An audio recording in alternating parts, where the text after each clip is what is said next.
listening to Haunt Talk Radio, Digital Broadcasting Network.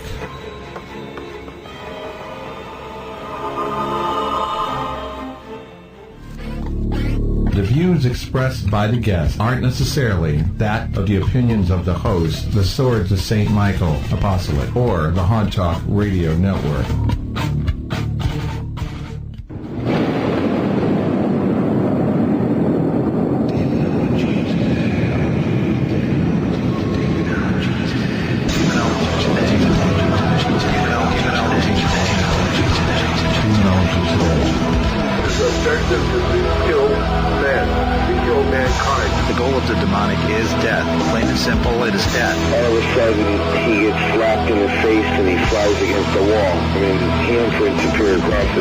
Very scary here. Everything about it is scary. The work in this field, our faith is very important. It was escalating to where objects started moving. This is a war that we're fighting. What you're talking about does not think in human terms. It is from another time and place. Demonology Today. Class is now in session. Welcome to yet another edition of Demonology Today Radio. Tonight is our inaugural show for 102.7 The Hog on FM. My name is Kenneth, Deel, veteran Roman Catholic demonologist, author, lecturer, spiritual warfare counselor, along with my wife, Farah Deel. And tonight's episode is going to be basically a whole show you can call Ask a Demonologist, or another name for it would be questions you would have for a demonologist but otherwise would be too afraid to ask. Since the whole show is Ask a Demonologist, we're going to roll on and bring the common questions in. Not too common, because there's maybe just to reiterate what we already are saying, to make sure it's 100% clear on some topics. So it's like, oh, great, demons read mind questions again. How many people are really clear about that, huh, Farah? No kidding. To start our show off, though, we need to get right into it. So let's sign in and name the Father and the Son and the Holy Spirit. Amen. Saint Michael the Archangel, defend us in battle. Be our protection against the malice and the snares of the devil. May God rebuke him, and we humbly pray. And do thou, Prince of the heavenly host, by the divine powers of God, cast into hell Satan and all the other evil spirits who roam through the world, seeking the ruin of souls.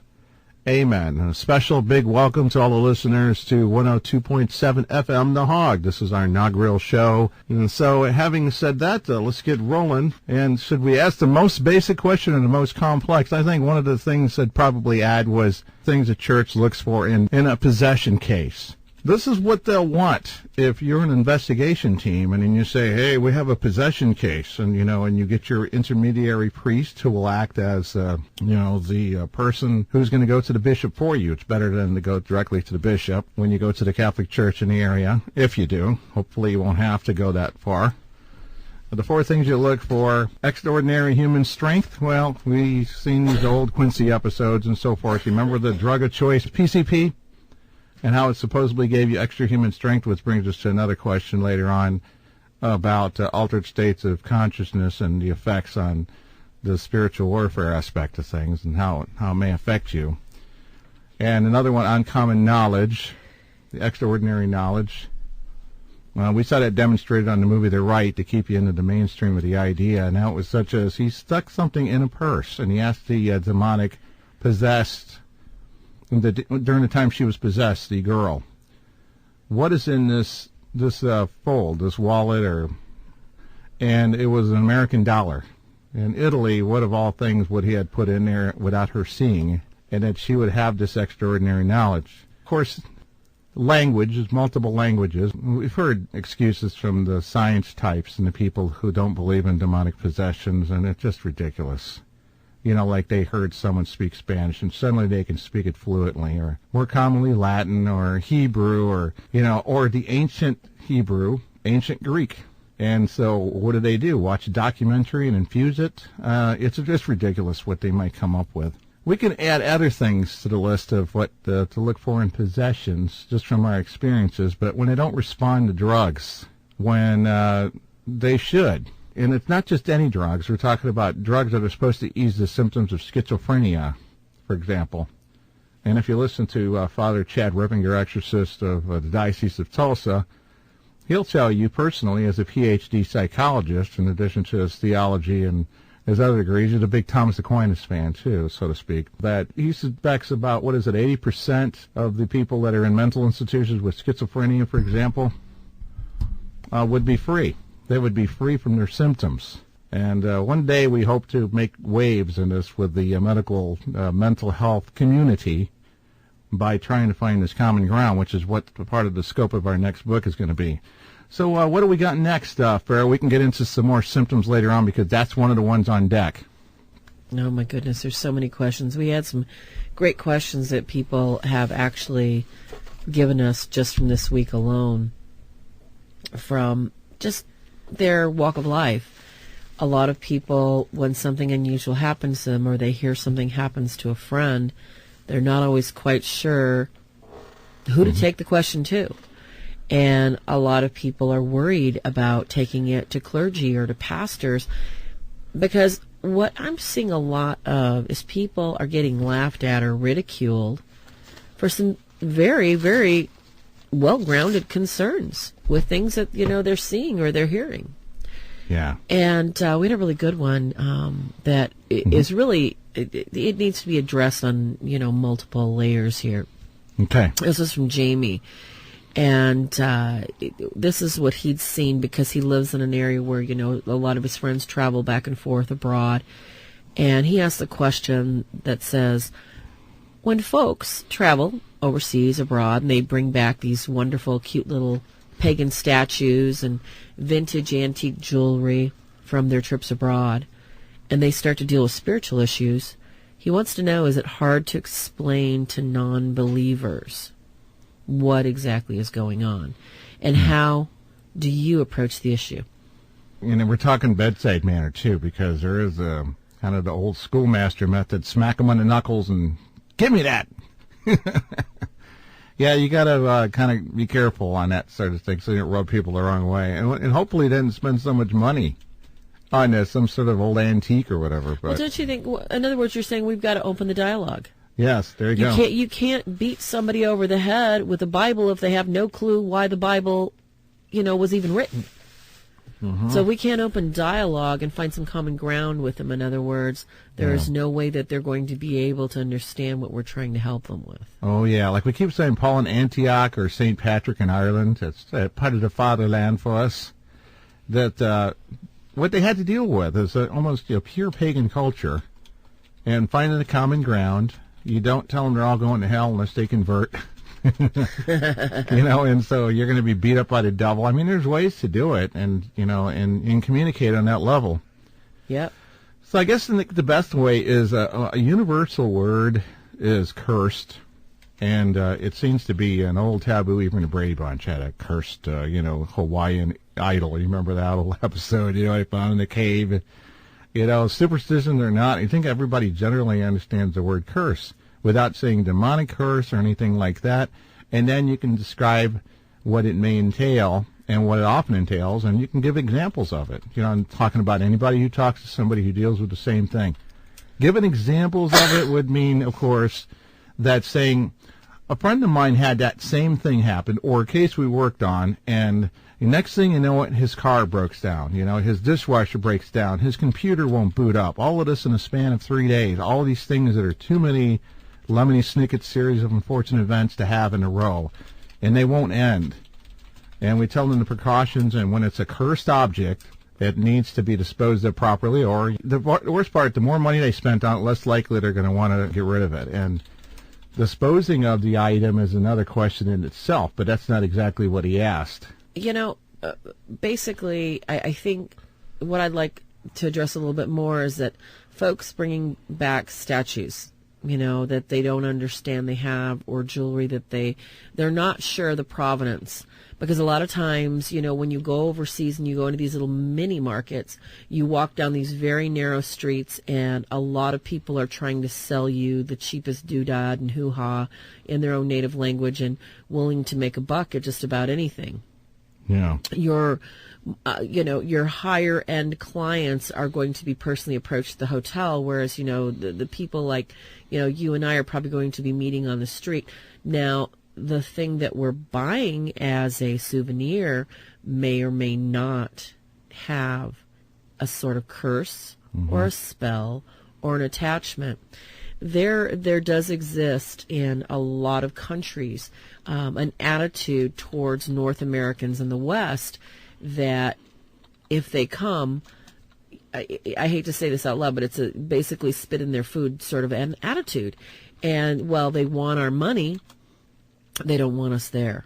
No. So they may purposely sell you something such as one of their favorite gods that is a god of chaos, and it may be a beautiful statue. It may be very appealing to your decor, and you don't realize, but it's already had a curse placed on it, and you bring it into your home.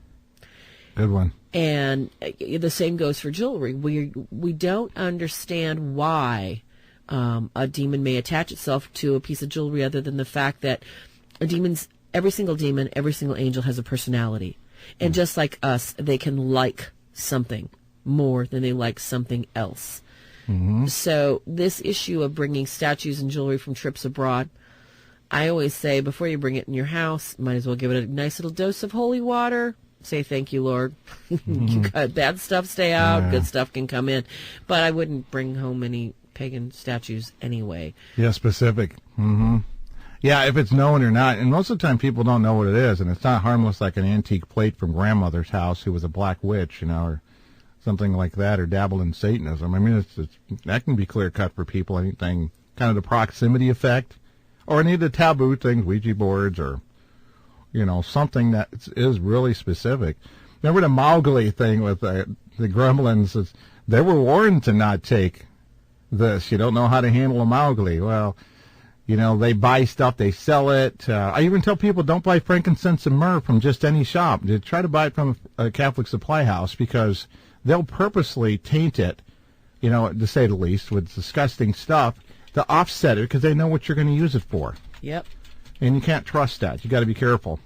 You heard these stories about the voodoo thing. There was the St. Louis Art Museum, and they had a display of Haitian voodoo full outfit used in one of the ceremonies on a mannequin, and there's some really creepy stories about it. The problem is you can't really find it like you would think you can on the internet nowadays. They nicknamed him Bob, and strange things have happened. One day they came in in the morning, and they found scratches all on the inside of it, the glass. They put it in one of those glass case displays, full size like they do in museums. Another time, the glass had completely shattered. So it was considered cursed. They stored it away somewhere. It's no longer on display. And it's interesting. People will witness this sort of thing, and they'll still be atheists. If there's dark spirits, there's always good spirits to accompany. So what's the next question on deck that sounds like a good one? Oh, gosh, we've got so many good ones. Let's see. Let's take this. Oh, this is a really good one because this relates to, some of my areas of specialty expertise from Carol. And this was in our public group forum. She'd like to know, she'd like you to explain, how may a regular mirror be used by a demon in a demonically infested home? Let me count the ways. Be used by a demon. I'm glad she didn't ask how you can use it to get rid of demons, because that's just we're not folklore. Going there. Yeah, there's an idea that there seems to be some truth sometimes when demons manifest, they project their imagery into your mind, so only you see whatever you're seeing. And of course, if you walk by a mirror, you won't see the reflection of it, because they have to project that as being reflected in the mirror. It's not an image. It's not going to have a reflection. And it can be the opposite, too, that you can see it in the mirror, turn around, and obviously it's not going to be there because you're not looking at real physical objects that have reflections in those cases anyway. But it doesn't make anything significant with the mirror, except it is not a mirror. A mirror will not reflect what a demon projects, necessarily. Because most of the time, sometimes one person will see it, two people, but not everybody. And, of course, a mirror is not going to see it any more than a person. A camera will take a picture, but it won't show. Stationary tape recorder will record it, and you won't hear it. that's really what it used to be about. Psychic photography and EVP recorders. That's true. You used to get the complete opposite of what you were looking for. You record nothing and get something, or you record something and get nothing. Mm-hmm. Yeah, that's the way it was in the old days. Farah with tape and film. Oh, come on. We used to dribble powder and strings with bells and just all that stupid stuff.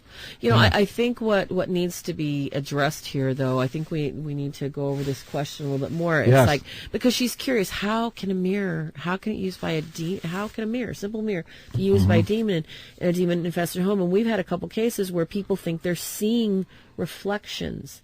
And what I really want to get clear to everybody, in all our years of experience together and all our years of experience separately, I will tell you this: the battlefield is in your mind. Mm-hmm. And that is where the power of suggestion will occur. And whether you listen to your guardian angel or whether you listen to a demonic spirit, your prayer life is going to dictate which one you hear. I guarantee you that. And once you either invite by commission or omission or any way that you've invited something into your home accidentally, like we were talking about bringing a pagan statue, right, or something else. Or let's just say we had that one case with the mirror was, remember that mirror was owned by a mother that was a regular practitioner of the dark arts. Oh, yeah. And they got it out of storage and they put it on the wall and they were wondering why they were seeing dark shadows in the corner. Mm-hmm. Now, the mirror wasn't necessarily used by the demonic, but the mirror had attachments that liked that, and was looking to destroy this family that it was placed. Now, the demonic necessarily, like Ken said, is not going to appear in the mirror like the Wicked Witch in Snow White and go, mirror, mirror on the wall, I'm the bestest of them all. The thing you need to remember is that whatever you've seen and whatever you've experienced can be used by the demonic at any time. Oh, sure. And you can be made to think you are seeing something that is not there at all. Exactly. That never was there, that nobody else will ever see. But the demonic is making you believe that it's there. Yeah, you know what? And I thought you were going to add this because you come from an area where you ran into this an awful lot, and even children being affected by occult practices and Satanism and all that. But what they call speculum, they call it scrying. Yes, scrying. That's when they use any reflective service. Scrying, you know what? Hey, Nostradamus. Remember I was telling you about how a lot of ancient techniques involved the boiling of herbs and inhaling them and like looking. Tea leaf reading. Yes. Yeah. Well, no, tea leaf reading, you kind of spit the tea leaves out. No, you inhale the herbs and you look at the reflections, of the sky and the moon and the stars. And then your mind, what happens? Your mind starts to get suggestions. Yeah, that was, there's one case that the person stared into the mirror, like you do with anything that it can be a sensitive device, dark tea, anything that's reflective, a crystal ball, a pool of water, a snowy TV. You can make up characters even with a cloudy sky, but it works better with a mirror. Now, they may do incantations to sort of, we'll just say, condition the mirror, demonically. But one of the things someone got in trouble with was they used it to do predictions, and then eventually they got to the point where they would start to see visions in the mirror. And it wasn't the mirror itself. It was going on, like you said, it's a projection. They weren't projecting it on the mirror. They were just, you were seeing it in the mirror with your eyes. It was your mind. Well, someone else can stand over your shoulder and see the same thing, and that doesn't happen. There's been people who watch crystal ball usage. They don't see any of this stuff. And it's not because they're a fraud, it's because it's in the mind of the person manipulating it that is being projected. But that one backfired because everything they started seeing started happening to them. Accidents and so forth, and it was kind of a little demonic joke there. Or a big one in that case. So, yes. Another question that we just got from Frank in the chat room. Are certain demons more dangerous than others? Are there different classifications? And that's a good question. Some people think that there's only one brand or one rank, like they're all the temptation demons, or the souls of the Nephilim, which we won't get into at this time because I don't care to. It's the Book of Enoch. Just throw it away. It's good for giggles. That's about it. It's about as good as the movie with Russell Crowe about Noah. But, that one can, have multi-levels. The lower ones are almost size measures, that they work better in numbers, like ant colonies do. And they will conjure and call, not conjuring, that's not the right word, call upon the larger ones. And a great example of this is in Deb Johnson's story to the devil in Connecticut, where the boy who was possessed actually could see some of their inner workings, which happens when you become possessed. You start to see demons attached to people and so forth. It's pretty horrific. You're not imagining these things. You're actually seeing in their realm because you're becoming a part of it in a way, because of your attachment. And he could see these smaller demons basically calling upon a bigger one. Then a bigger one shows up. So they call in higher ranks as you progress. You kind of graduate to the next up demon when you keep making the same mistakes over and over again. Alcoholics continue to drink, and they'll progressively get worse and become violent, and they'll start to lose their memory of what they did the night before. It's like almost like a split personality. And yes, in a possession, it's believed that only higher demons can actually fully possess a person, where they can puppet them and walk them, and that it takes a greater knowledge and wisdom of the higher ranking ones. Not so much like you're going to get the levels of Lucifer, the seraphim, which is supposed to be the highest one. But when do we recognize the ranks? We call them devils instead of just demons, and they are a mess. And so a lot of people will deal with lower level demons, so shadows, even the sleep paralysis, typical things that go bump in the night. That is a demonic spirit and not a ghost haunting or something, or their imagination.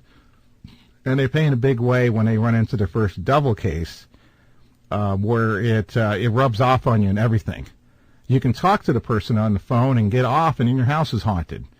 Or they'll work below the belt and they'll just ruin your life. They'll break down things. They'll make your relationships fall apart. Your boss fire you. Your car tire goes flat and you're late. Cops pull you over. That kind of thing. And the rank thing is, like the 9 choirs there are for angels.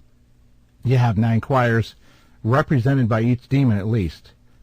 At least each of the 9 choirs had a representative level or a large number, because there's a few billion demons that fell.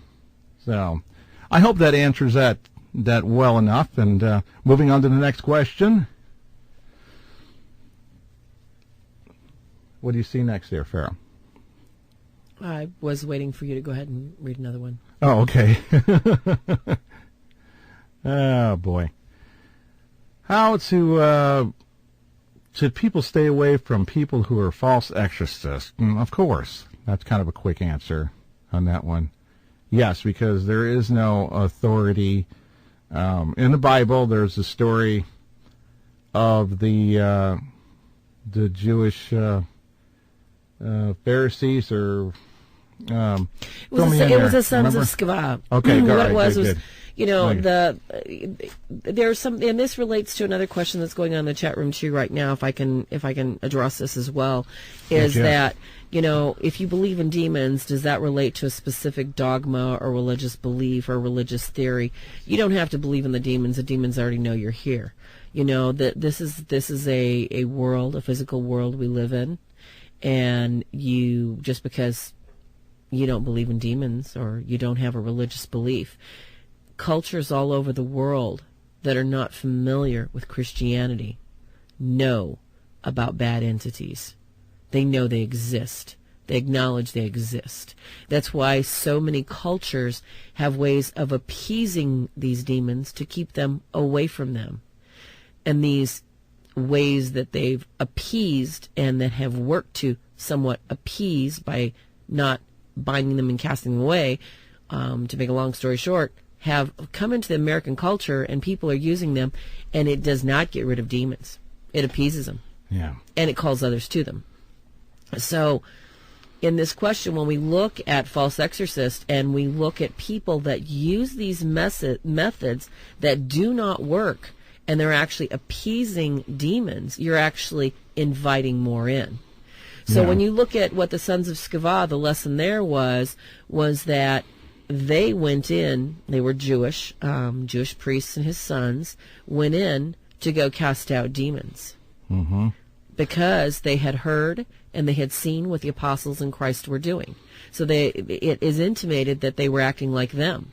And this demon was a higher-ranking demon. He was a higher-level As we demonic. talked about the devil, yeah. Yes, because, see, the lower levels can't touch you. It's only the higher levels that are given the authority and the okay to go ahead and strike you, hit you, punch you, pull you, whatever they want to do. So this man and his sons were told very nicely, John I know, Paul I know, Peter I know, but I don't know you. And the demon proceeded to rip their clothes and kick them and bite them and literally throw them out of the house. Mm-hmm. Now that's a false exorcist. Yeah. And there are many false exorcists operating today that are making, I hate to make this analogy, but just like, Joel Osteen, the beautiful smiling man behind the podium that has, I don't know, multi-billion-dollar houses and it's just preaching this wonderful word of sugar, honey, kisses, and fluff lumps and woozles.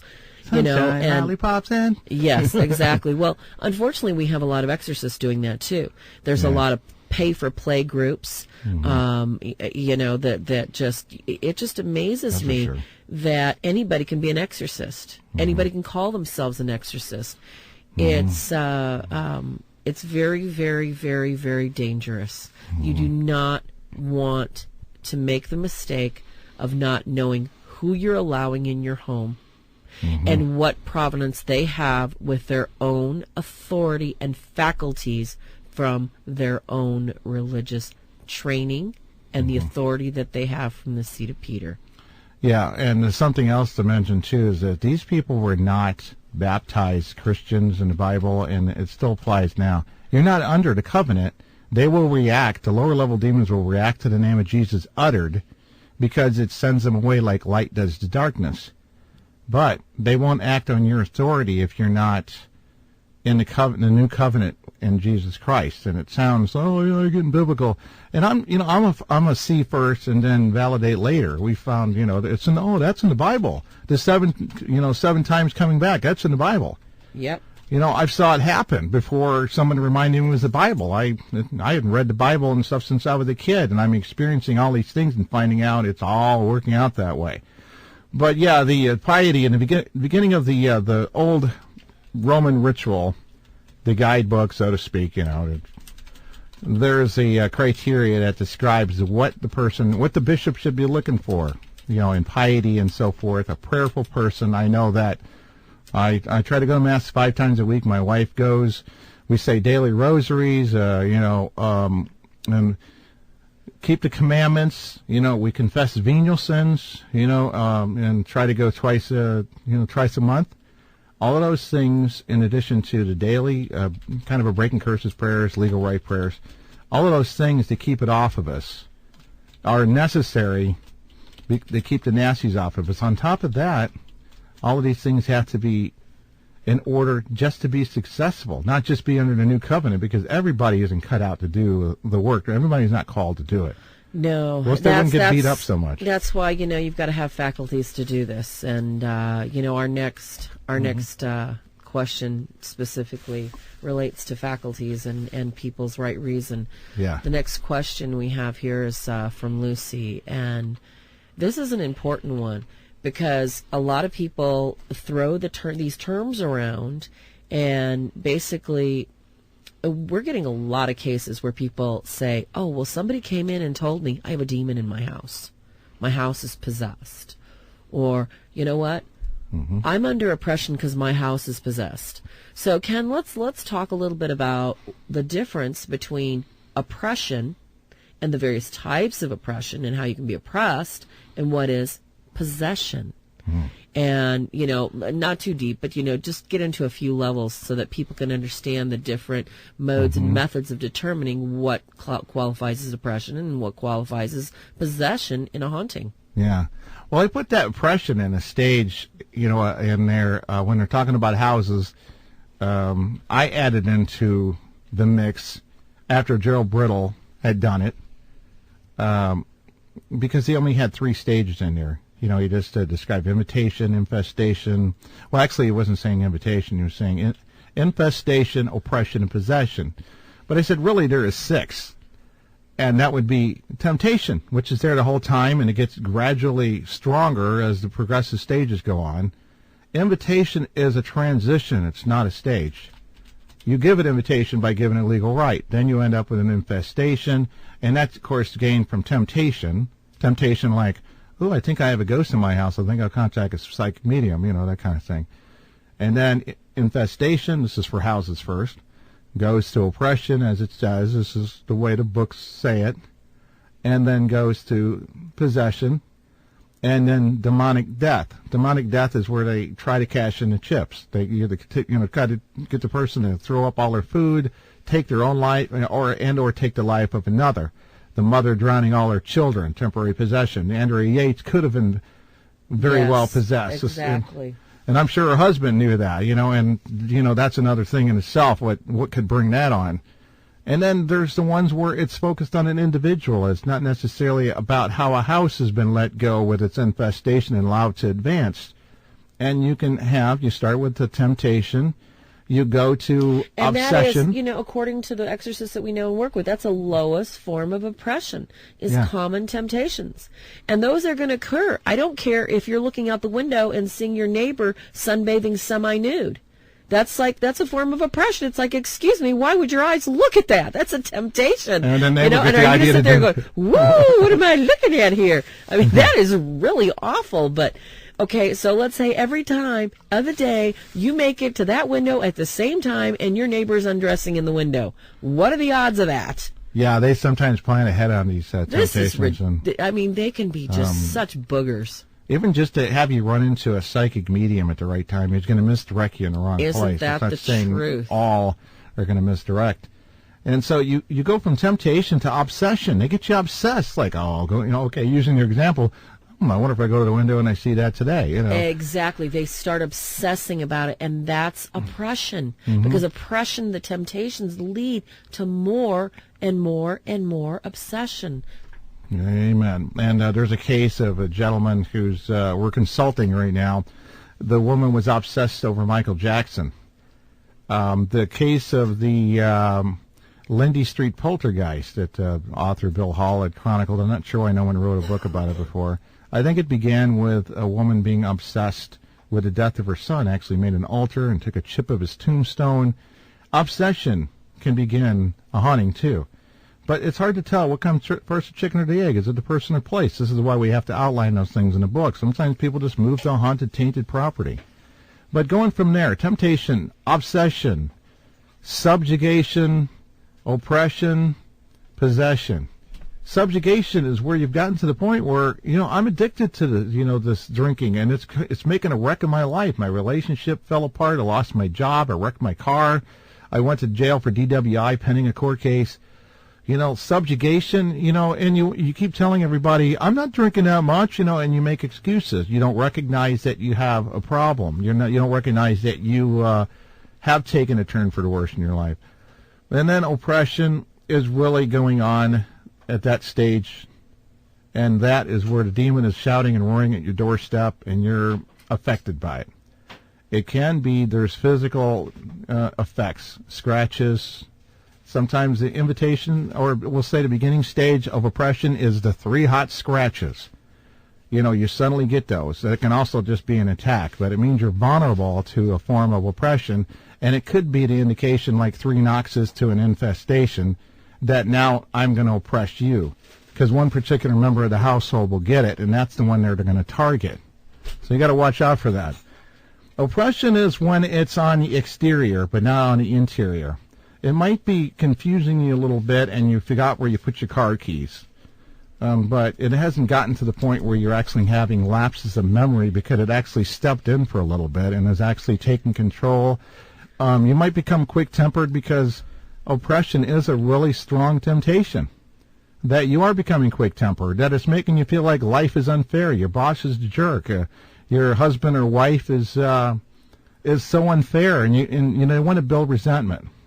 I don't know how much of the psychological thing is going to really be able to be covered in that question so much. Well, you have to look at it this way. When we're talking about possession, How many times have we dealt with somebody that is on their way to full possession and they exhibit some of the classic symptoms of paranoid schizophrenia, bipolar, what is it? What is that other one that we were talking to the therapist about? The dissociative. An associative. A dissociative disorder. And what about the multiple personality disorder? We just recently ran into 4 people with that diagnosis. That diagnosis is so rare. But the family, that the families that we're working with, they're actually, they have got a lot of oppression issues and a lot of generational stuff going on. And the thing with possession is it really does mimic mental illness. And this is the utmost important when anybody is dealing with attempting to help somebody that has this level of personal difficulty in their life. They must have medical care, because if a person is not in right reason, they cannot make good choices for themselves, and they can't. And a lot of people we help, like this last one, you have to get on certain stabilizing, calming medications so that they can start attacking their spiritual problems after they get their regular life in order. That's really difficult. Oh, that's true. Sometimes the only way we know when it's oppression is when it's not possession. And sometimes we don't know it's not possession until we actually get there. There are stages, and we're gonna chronicle this stuff and bring them to the church in our presentations. Yes. I know there's full possession. Malachi Martin talked about that. That's a total collaboration where, like Ted Bundy and all these people, they don't seem to have a problem what the demon's directing them to do, and it's a perfect symbiont relationship. They're enjoying it. We get people that, and it's called oppression when they hear the voices in their ears, but in reality, their ear is possessed by the spirit. That's right. It is a form of possession. It's sort of like between the two of them. Now, we had a case that a guy was cursed, and he had physical effects, shakes, and we determined that it was from a Filipino curse. And we went and we did prayers of liberation with him and called in. Yeah, it was a witchcraft curse. Remember that? Yeah, it was. So it was a form of that dark arts and. Well, anyway, we weren't sure, so we came armed in case it turned ugly. If he turned possessed, it's our obligation to try to do something, not say, "Oh, okay, well, you deal with this. Here, you go ahead and take the snarling and all that stuff, and I'll go run to my priest." No, sometimes we don't know what to expect, and we got to be ready. This is why you got to be prayed up and fasted up and good with God. No menage a trois or, secret relationships on Facebook, swapping body part pictures, or anything, or some secret shoplifting habit. The devil and God are going to know this kind of stuff. And when you're in this work, you don't know when you're going to get caught off guard. Bob Bailey showed up to a case. They just thought it was going to be haunting, or maybe an oppression on the girl. They got there and she was fully possessed. They must have known she was coming, and she was sitting in her own urine in the easy chair and just sitting there, silent, kind of rocking a little bit. But, so sometimes that's the only way we can tell that it's somewhere in an oppression stage still, is that it's not reached possession, because it's hard to tell sometimes until you see it's bared its teeth when you begin the prayers. And luckily the Filipino case didn't turn into that. And he's doing well, so that was just an oppressive curse. I hope that answered it. We can... I think we covered it pretty good. If anybody has any other questions, they can jump in and speak some more. So are we on to the next question? Because, oppression and possession is pretty deep stuff. Yeah. Well, let's get into a little bit more on that. That goes into the next question right here that I have in front of me, and then we can go back to yours. Perfect. Because we've only got like about, 15, 20 minutes to the top of the hour? Yeah, we'll go fast. Okay, so here's the next one. And this was asked by Charlie in the group, and I think Charlie left.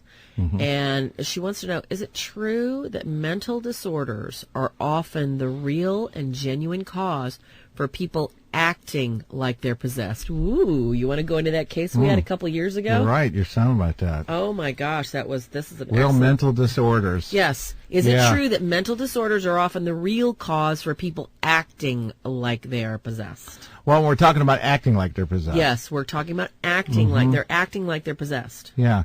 Well, for a variety of levels, people might become subjugated to the part, and there was a priest named Jeffrey Stefan in California, the spiritual warfare counselor, and he says anytime mental health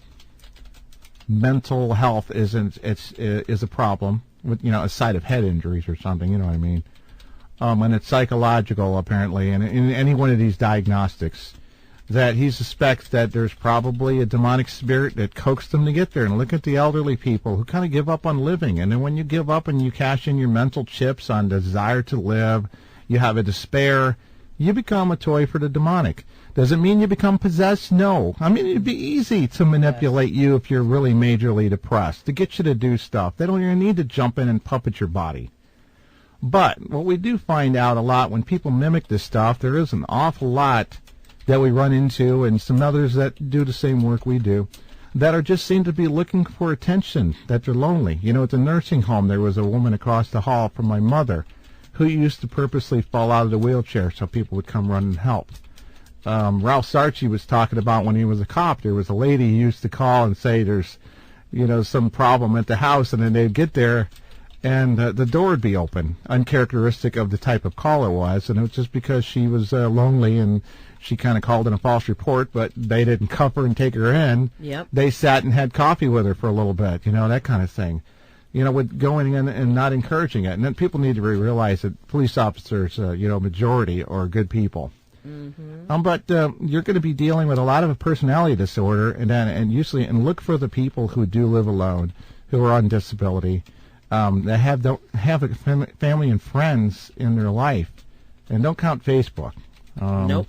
You can look at their Facebook posts. Some things that people call megalomaniacs and narcissists and all that stuff, attention seekers. Lots of those. Not so much of the profiles we just mentioned in narcissistic, but I think that's a motive, especially now with the way to publicity. It's like, what do you do when you have a haunting? You get put on, in paranormal conventions and you tell your story. Everybody wants to hear it. Oh, well, I'm a celebrity now. So there's a lot of motivation. You get to sit on a stool and tell your story in Paranormal Witness. So it could just be that people just want it so bad. Be careful what you wish for to some degree, and I'm sure some people cause their own problems by wanting it too much.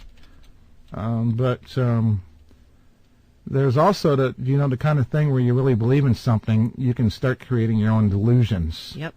Of that. You really have to look out, and we're going to try to outline that stuff when we write in future books a lot, in a laity level, where you don't have to read the word faculties 100 times in one paragraph. Come on, I like the word faculties 100 times in one sentence. Yeah. So, Father Chad Rippinger's book, it's a really thick paperback book. It's on Amazon, on mental health. It's really hard to read because half a page will just have the footnotes, and we're just going to hammer it out and try to speak on a laity term. And he speaks that way, but we're going to write that way, try to bridge these gaps, and run it by the licensed psychology professionals and so forth. Also, so that's going to keep coming up again and again, and it needs to be dealt with, and we want to be able to help others deal with it to avoid what we dealt with. On the next question, I can bring in. We'll go back a little bit to this mental versus demonic thing a little bit. We'll put some on that list. Guess to hop it around, get people to stay tuned in longer. Someone asked about have we run into the same demon in different exorcisms?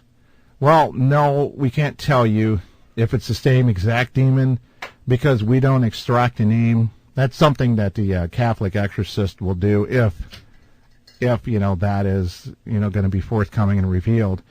And there's a lot of times that the full Roman ritual is not done because the smaller, we'll just say the minor rites are done just as effectively, and they don't need permission from their bishop to do that. And so the extracting the demonic's name and numbers and relevant information, like how you got there. That's probably more useful than the demon name. We can look at their lifestyles, and we can find out that that is a demon, like a succubus or an incubus. And if we identify its characteristic, we can identify its type, and therefore we use that when you're doing your liberation prayers. Demons of lust, I cast you away in the name of Jesus Christ. And by his precious blood, I bind you at the foot of his cross. Now, we don't have a forthcoming actual name, but I would be suspecting that if you hear a higher-ranking demon name that's common, what to say, like, I'll just make a name like JoJo, which is partly sounding like this other one, that if it's a higher-ranking demon, and considering how many people are in the world, a demon's not going to, be so popular it's going to possess thousands of people, but it will possess more than one person at a time, especially if they're targeting someone who's doing the work and doing a well job at it. They might pop in the person because there's a revolving door there. And if they're your personal demon that you've dealt with before, you probably will run into it if it can be identified. It might be identified by a personality trait, a voice, something it said is not even characteristic enough, but it can happen. Father Chad Rippinger says he did run into one that specifically was named in two different people, simultaneously exorcisms, around the same time period. I'm not going to say they're going on at the same time and he goes to one house to the other. That's not what he meant. So, yes, it can happen. It will happen. But I have not been able to verify other than going to a house that had two succubuses, in two different cases. The same type of spirit. And we didn't need to go to identify it and don't want to push the faculties of our own ability to get information we don't need, which is why we're against a lot of paranormal investigation techniques. We only get what we need. We only push to get what we need and nothing more. Any questions that you have from the chat room yet? And we'll move on if anything. Well, I think before we go on to the next one, I think this is something that bears some addressing because there is some confusion here, because we're using some terminology and maybe we're not being very clear, but, sure. Somebody would like to know, how does one get possessed? And how does it happen to children? Which I think is a good question, a really good thing to address, because it's hard for people to believe that children can actually be possessed. And, it's hard for people to imagine, something so innocent and beautiful and sweet and of God. And, how does this happen? But it's, it's only by, the will of God allowing it. Yeah. And a parent usually deciding that they're going to, shall we say, either dabble in the occult, expose their child to an occult practice, dedicate a child to a specific occult practice or a ritual. In some of the cases that I've seen in Satanism, children are dedicated before they're born. Children are prayed to, or their birth is prayed to from Satan. While the people are having either incestuous relationships within their family or relations with, 5 or 6 or 7 people in one night to ensure a pregnancy. And, this is just the most horrid thing to imagine, that a child can be born possessed. It can happen. Yeah. And for adults, can you explain to Rose exactly how difficult it is, to become possessed? And if the parents do their good job and they get the kids baptized, which, has so many things. It's consecration. You put you into the new covenant. It's consecration to Jesus. It's a minor exorcism, even if the minor exorcism part is left out, which it seems to be now, because of the act of using the holy water. And they're talking about the Catholic Orthodox, but still, remission of generational sin only in the effects of having an actually on like original sin. But it does not get rid of generational curses unless the minor exorcism is in there. And they used to realize that, recognize it, and there would be less problems. So it can come as early as a young age. A child can have an imaginary play friend, and it's usually a child's not baptized and the parents aren't grounded either, We see this a lot. Imaginary play friend, and then the child starts to suggest things that sound like, you're hanging out with a bad kid. They're telling you to do things and to get you in trouble, and you blame them, and then the parent's like, oh, you're just blaming an invisible friend to get yourself out. That kind of thing. When it's really like a spirit. It is a spirit, a demonic spirit. So they roll around 9, and it gets older. Yep. It starts to become kind of like this evil twin, and they'll be possessed by the time they reach 11 or 12. Or something happens when they reach puberty, where your full spiritual is going to become in a different state, like it did when you reach the age of reason when you're 7 or 8. That's the second stage, and perhaps the most important stage, even beyond turning 18 or 21 or whatever. And that's when it'll happen, if it can happen. And if you have a childhood play friend by then, and that's been there the whole time, they're going to try to possess the child by the time they're 11, and as soon as they hit puberty. And possession, I think we need to tell people, because I don't want people scared tonight, okay? Yeah. You have to tell people that, all right, there are two parts of this beautiful creation that God made. There's the flesh and there's the soul, all right? Satan cannot have our soul, cannot possess our soul. Do you understand me? Satan may be, or one of his minions. I mean, he is the big dude, but, we can't talk about a bunch of names here. If an entity, a demonic entity, is allowed to possess your body, it is not 100% of the time. It is only for spurts of an hour or 2 hours. Like epileptic seizures. That's a really good way. Can pop in. Yeah, because you don't know when an epileptic seizure is going to stop, or how long it's going to go on, and how bad the person's going to hurt somebody or hurt themselves. Yeah. It's an excellent, excellent analogy. And for possession to occur, folks, you have to live a pretty unholy life.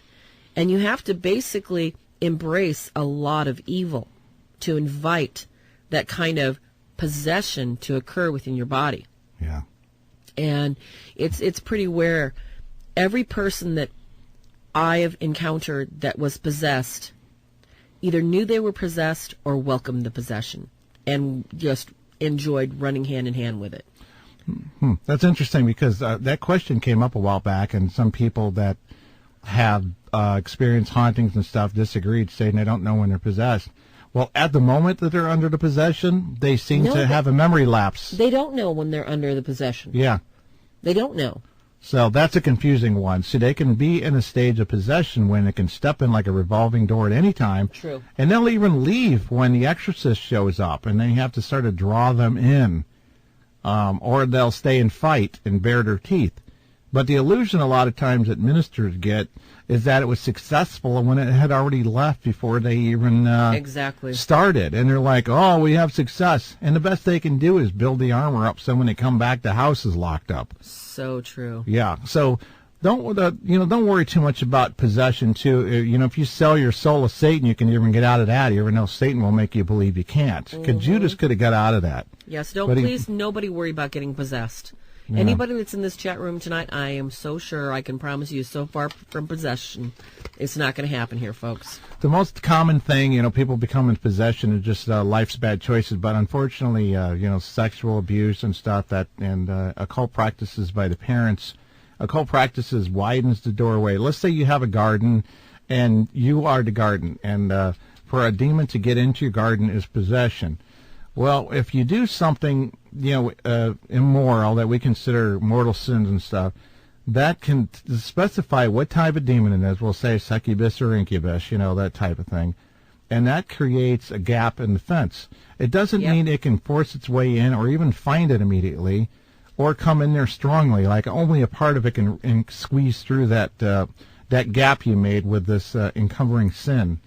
Well, what happens is when you dabble with the occult, you basically say, rip, okay, I just opened up, I just broke the main law, the first commandment, the one that basically destroyed and took the Jews out of the covenant, under Solomon's kingdom, and crushed and then destroyed it another 5 years.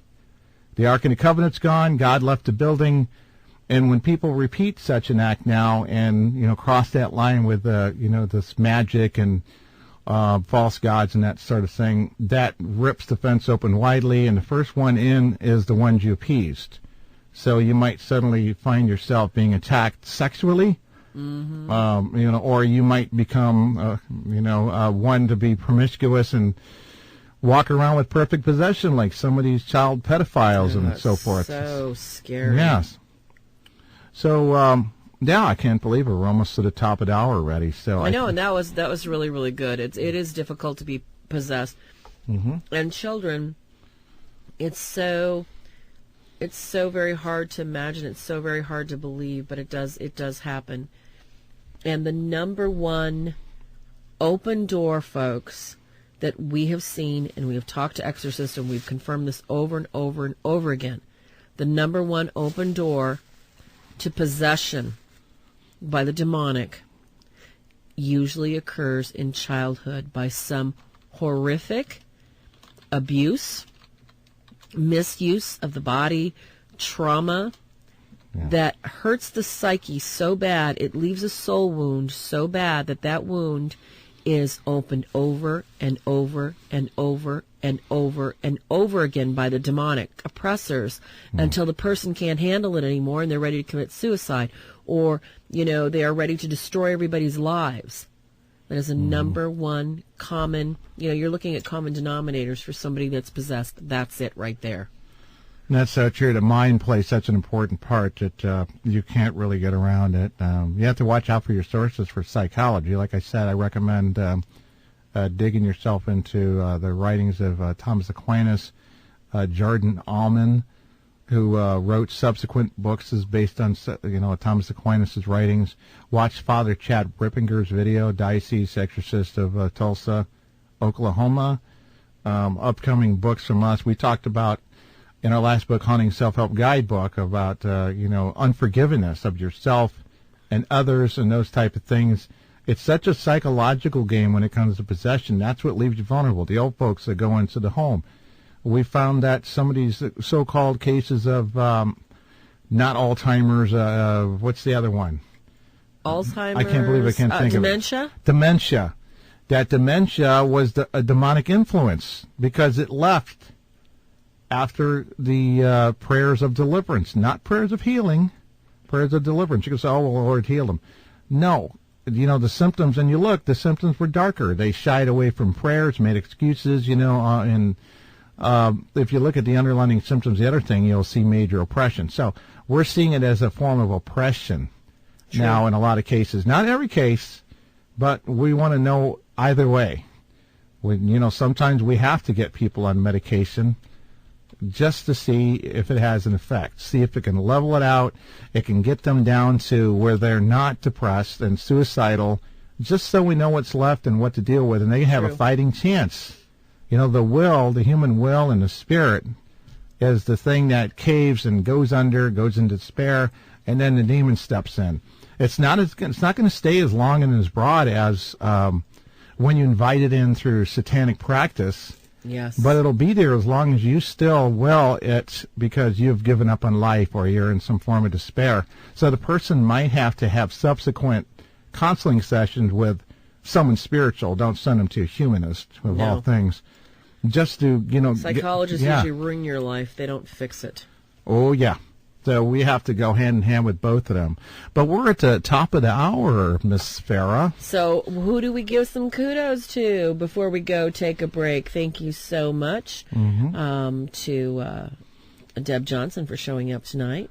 Thank you so much to, what is our new call letters? Oh, yes.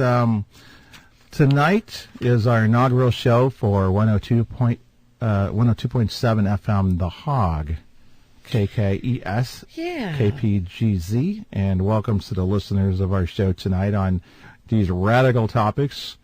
And we appreciate you all tuning in tonight. Yeah, because there's so much more. We've got so many questions. We've got so little time. So we're only going to take a brief break. We're going to be back in 5. We're going to do our top of the hour halftime show, and we're going to jump right back into some of the serious questions. So don't go anywhere. Hold on to your seats. Demonology Today will be right back in 5.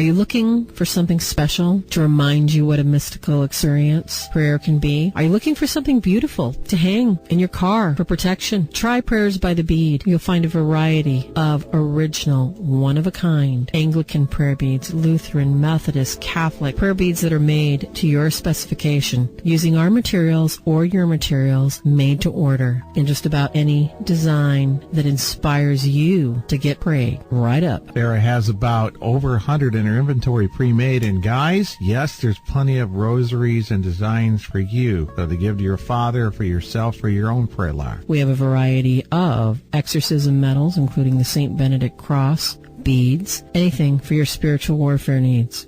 So, if you'd like some more information, find my page on Facebook, Prayers by the Bead. www.etsy.com/shop/Farah Rose. Or on Facebook, Prayers by the Bead.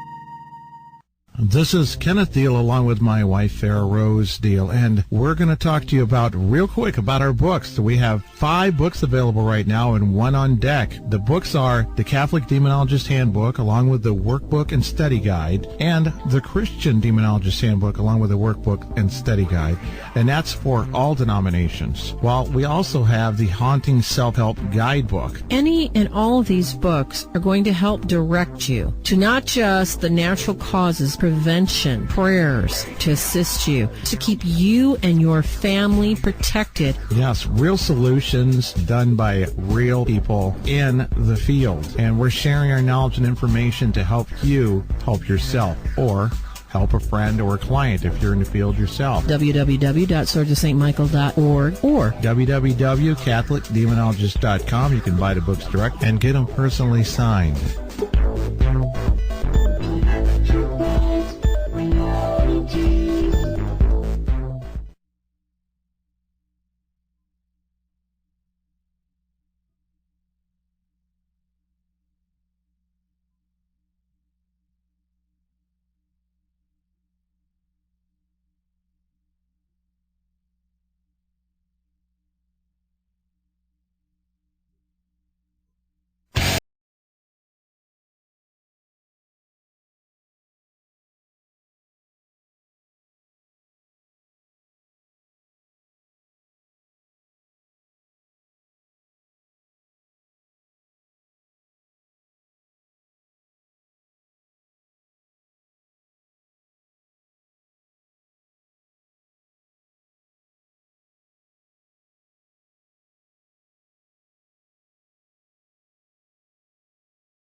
Welcome back, everybody, to the second hour of Demonology Today radio show.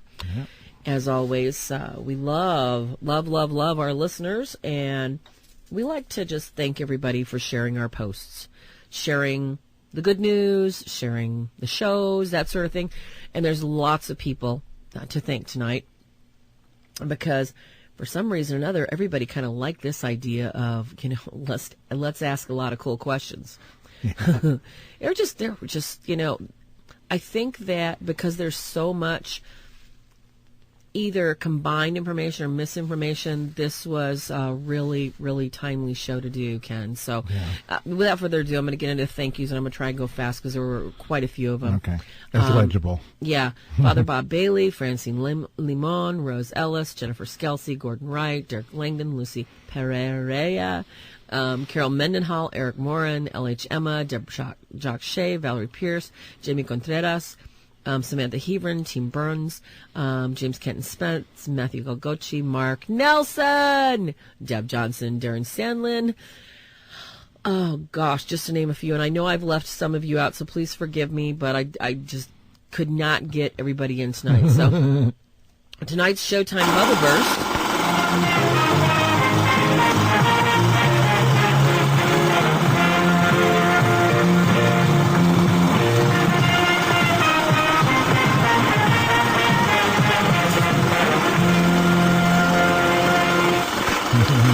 Bada-boom.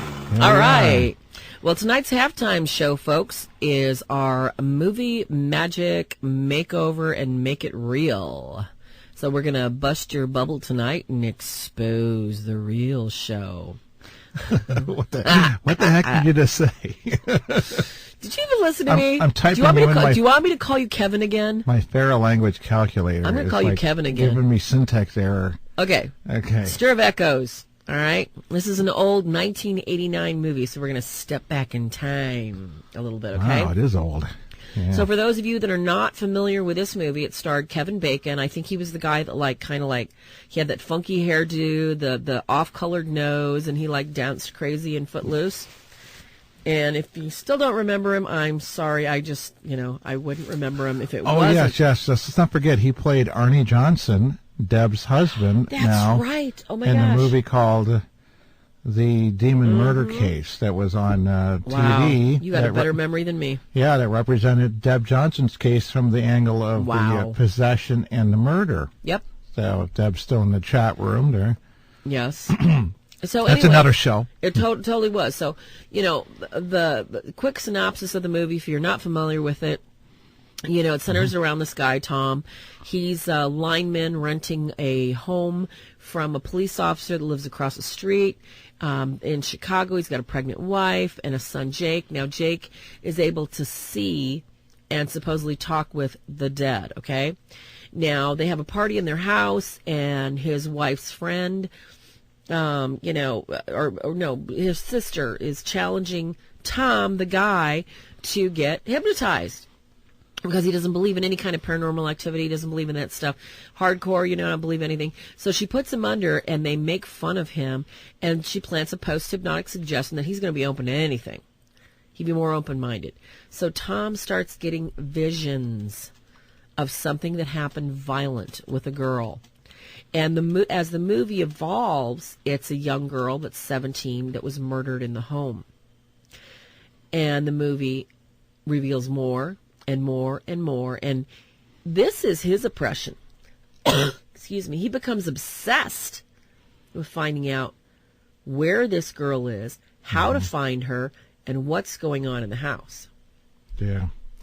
And you know what? We saw this before in a movie called Close Encounters of the Third Kind. Oh, exactly. It actually broke up a family, and everybody became oppressed. And then we got a show that we're going to do on...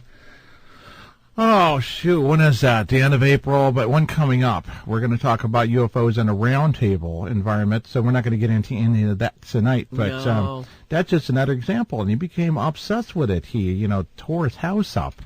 So you got obsession. You remember what I was talking about? Obsession, subjugation, oppression. Totally. Possession, that kind of thing. Well, that's not in exact order. But those 4 stages lead to, oppression 5, actually, because we're talking temptation again. and he was tempted by a spirit. Now, in this case, it's the very, very rare. And the only time you're going to find different is when you read the lore, you buy one of those books like Haunted Heartland, or read Rosemary Ellen Guiley's Ghosts and the Spirits Encyclopedia about the legendary tales, and where someone actually found a body on the property, a real human body. Yes. Because even in the Sally Kirkland movie that was about the Black Hope horror, where they believed that there was some slaves buried on the property, they went so far to excavate a certain part of the land, and they found nothing. But they were led to believe that there was some slaves buried under this tree. So it's really been unfruitful, the idea. And paranormal investigators spend a great deal of time trying to solve the Scooby-Doo mystery. Where's the body buried? Because that's the first thing that demonic spirits, for example, make you believe. And that's part of the thing, is we're tearing apart just with an analysis of reality versus Hollywood out there. Oh, no kidding. Mm-hmm. Well, from the beginning of the movie, we have a situation where the child has an imaginary playmate, supposedly. Mom thinks it's imaginary, doesn't really believe it's real. And she's worried about it because she thinks it might be real. And something has touched her son. Remember that? Yeah. And she was like, I think this is why she invited her wacko sister over there, to kind of find out and feel things out. That was her first mistake. If you have, and a second was believing that this thing was a ghost. The whole concept that a ghost or a haunt, now I'm going to be perfectly honest with you, this is not possible. If a woman is murdered in a house, she is not going to help you get obsessed with finding out where she's buried because she wants to skip her way off the screen. Yeah. She's not going to touch your child, scare your child. She's not going to haunt your dreams and haunt your visions and make you be obsessed about tearing the house up and almost destroying your marriage just because she wants justice for her murder. That's not the way ghosts work at all. They go undetected most of the time. Exactly. Like, how do they have an ability in the afterlife to actually avenge their own death?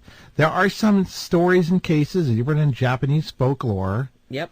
And they're pretty horrific and horrendous, but I'm still saying if these actually happened, maybe it wasn't, the ghost and it was a demon actually, because if they were murdered and they avenged their, it seems like it's the person avenging their death and they actually kill the person, that's definitely not a ghost. Exactly. Like when they're actually able to pull that thing off, that they might have tainted themselves with a demonic revenge, a retaliation of a sort, because they made themselves vulnerable through murder. And that opened the gate. Remember that one kid tried to commit suicide? That's, in the movie. He he shot himself. Remember? Oh, that's right. And he ended up in the hospital. Yep. One of the things I liked about the movie, and I think it was excuse me, the first movie besides Ghosts with the Patrick Swayze thing, and because we saw the creeping shadows the first time represented in a movie, and I've seen those since I was a kid, where they merge with shadows in your room to kind of hide in the landscape, or whatever you call it, the scape of your room. And that was the first time I saw that in a movie, and I was, that's exactly, I've seen that, like that. But in Stir of Echoes, the creepy, unnatural movements was something I thought that was spot on, and it got away from the semi-transparent ghost. And I thought that was more reminiscent.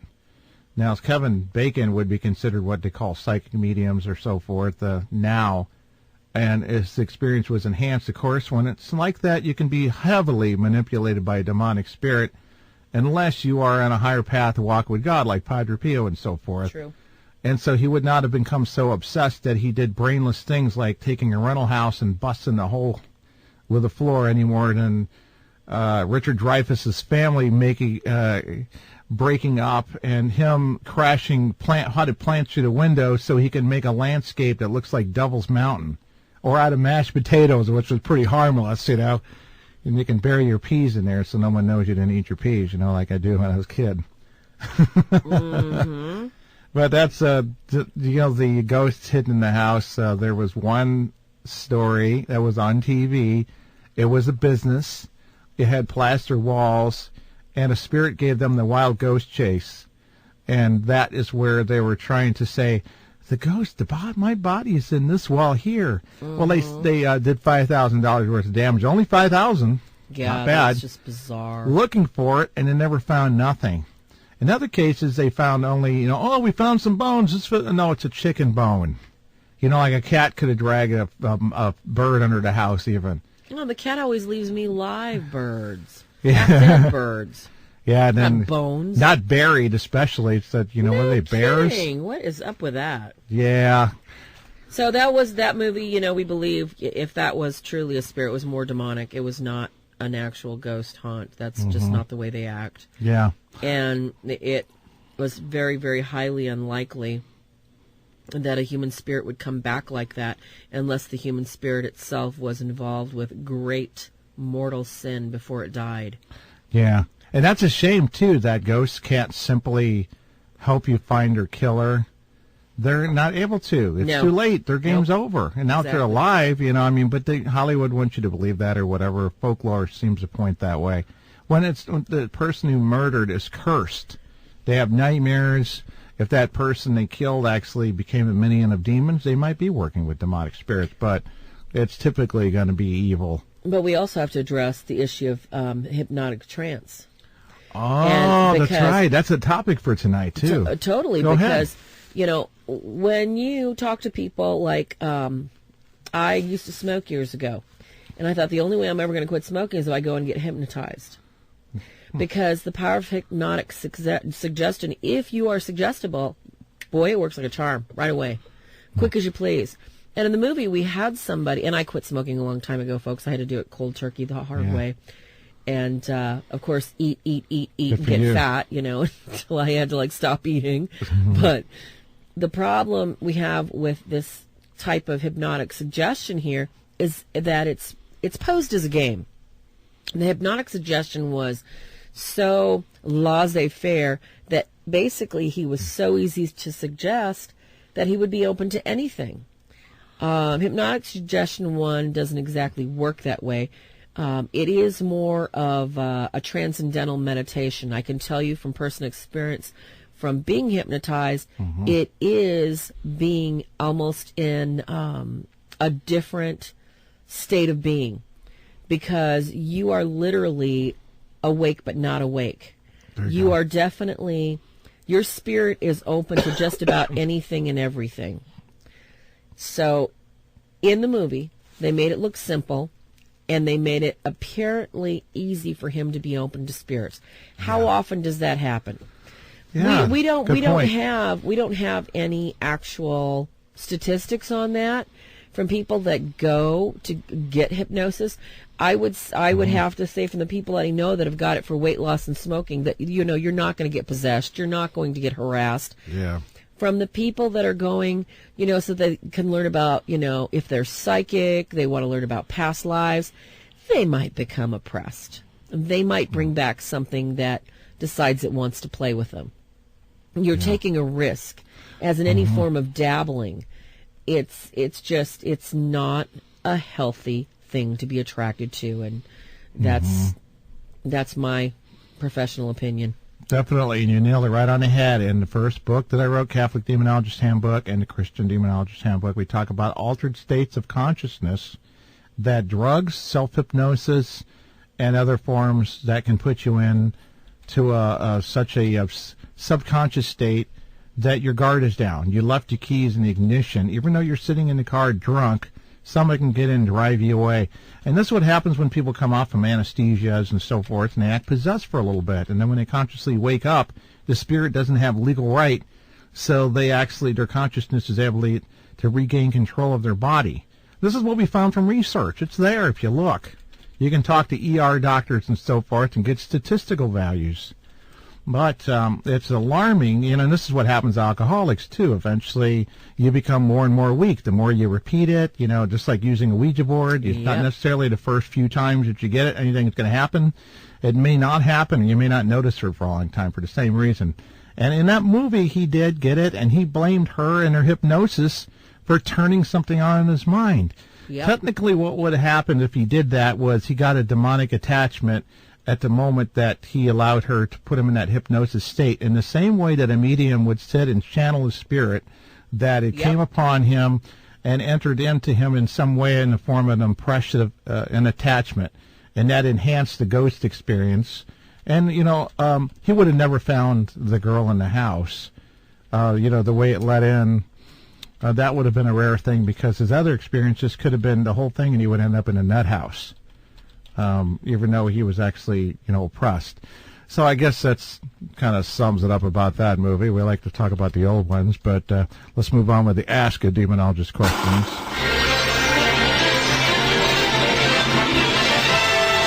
And now we're pleased to bring you our feature presentation. Well, we're back to our feature presentation anyway, but we're ongoing with the questions for this Ask a Demonologist, or questions you have for a demonologist, but you otherwise would be afraid to ask. Anything on deck from you on your side, Farah? We both have questions on both of our pads we here. We have lots of them. Oh, my gosh. We've got, okay, this is one that somebody's been waiting for us to answer, okay? Sure, hit it. And this is about Santeria and Dios de los Muertos. Okay. Somebody in the chat room had asked about, is Santeria involving the pagan statues of other religions? Because the Santeria mixes, Catholicism with, I think it's called Yulumba, Yorumba. It's an African religion. Yeah. And they mix their deities with saints and Catholic altars. Yeah. And they call it holy and blessed, thinking, well, this is, the combination, and we're worshiping God and Jesus. And, we had somebody in the chat room earlier that said it was harmless, and I did not have a chance to address that it is harmful. Because as, biblical scripture, and I'm not, sola scriptura, but as biblical scripture reminds us, you cannot add anything to, the old traditions. We don't add, shall I say, idols, because Catholics are usually called idol worshipers. We don't add images that are not directly inspirational to take our minds to think about Jesus and God and, the spiritual realms. And when you add other deities to our already established magisterium of tradition, such as the Blessed Mother and Joseph and the saints, when you add them, you are mixing a paganistic practice. You are mixing idolatry. You are mixing a deity. So yes, Santeria is not safe. It may be deemed safe in Africa, from what we've experienced and I've experienced.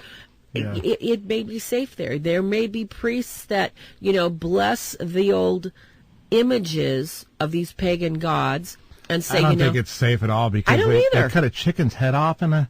That's it's like the things that go with it. I don't think it's safe anywhere. But I see why you're being open-minded on, because we don't know what form of it is in other places and how it got, bastardized. Yep. We don't know to that transition. We don't know. Now, if we went and did some of these documentary-style interviews and investigations, we could answer that question. But I see what you mean. Yeah, I hear you on that.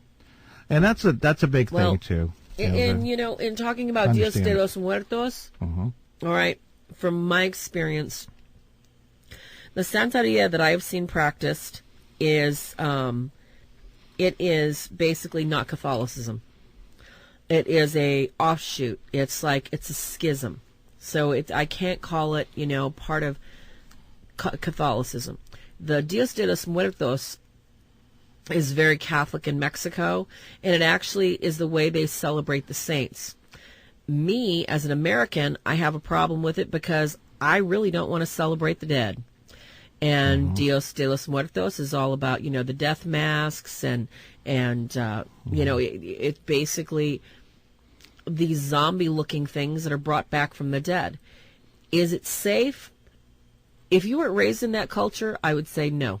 If you're raised in that culture, I don't know. I haven't been raised in that culture. I have a problem with it because it looks at death and puts it on a pedestal instead of life. Mm-hmm. Yeah, there is a strange festival in Japan, that they have annually. I don't want to get into, but it celebrates a certain part of the body, and it's like some of these things are very strange to you. And the death thing has become almost like a Halloween in the way they celebrate it. But I wanted to say real quick, too, and this comes from the Exorcist, and we find that the top ones usually agree with this because of their experience, and this is Gabriel Amorth, and also Father Chad, who concurs. And we luckily get a chance to contact and interview and talk with the local exorcists that are in North America, and they understand our language. I don't know Italian. My wife knows a little bit of it.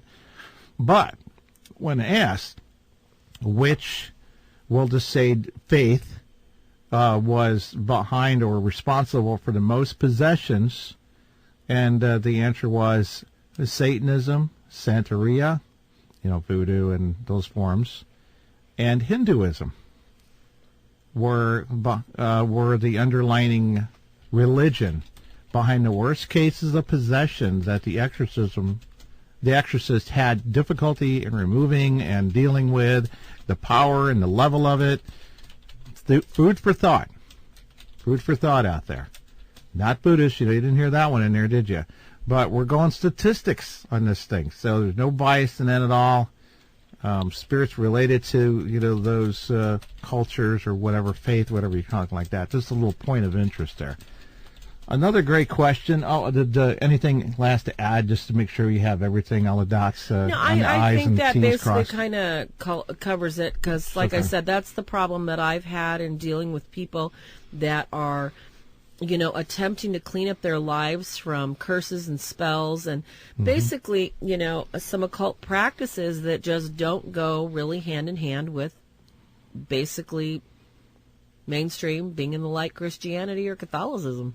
Yeah, and that's another show too. So, one of the common questions we get too from people is, why do Christians, and particularly Catholics, seem to be the ones more haunted by haunted houses? And this is kind of a funny one, because it's really an obvious answer when you know how things work. The psychology of demons, the cause and effect that certain things have on their psychological. Ralph was talking about that you can actually provoke them with pride. Now, we don't generally do that. We rely on other things, but guess what happens when a Christian family moves into a house that's already haunted because the previous practitioners or whatever the scenario is relating to the place? And that's what we're talking about, when it's absolutely the place. And even the previous occupants may not have noticed as much, but they hang up crucifixes, they hang up devotion pictures of the Sacred Heart, they hang up pictures of Mary. Oh, they hate Mary. They hate Mary's obedience, her purity, her humility. It was just the perfect female, whoever most lived, and Jesus' mother. She's born without sin, that's why. Yeah, and so and it's the Immaculate Heart of Mary, a divinely inspired devotional picture. And don't start on the Marian worship thing or anything like that. It's not honor and veneration. Pray for us sinners, now and at the hour of our death, amen, is the end of the Hail Mary. The first part is Bible quotes. So, having said that, that is something that needs to be thought about, that we can accidentally or unintentionally provoke spirits that are already there and give them a hot foot by hanging up crucifixes. Crucifixes don't protect. People put them on and they wear them on the outside of their clothes in hauntings, and then they're the ones that get shoved. Well, partly it could be because of their weak faith. They don't have their attributes. Their spiritual life isn't in order, so they're more vulnerable. But by wearing it on the outside, they're provoking. The crucifix really is a provocation.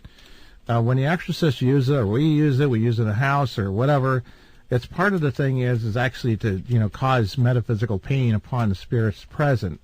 But we're also commanding, and we're doing other things and using things to complete the process instead of just giving them a hot foot. Kicking the bear in the butt and then not pulling out the knife or the shotgun is what you do when you hang up crucifixes. So this is why it happens. And this includes rosaries, which has a crucifix on it.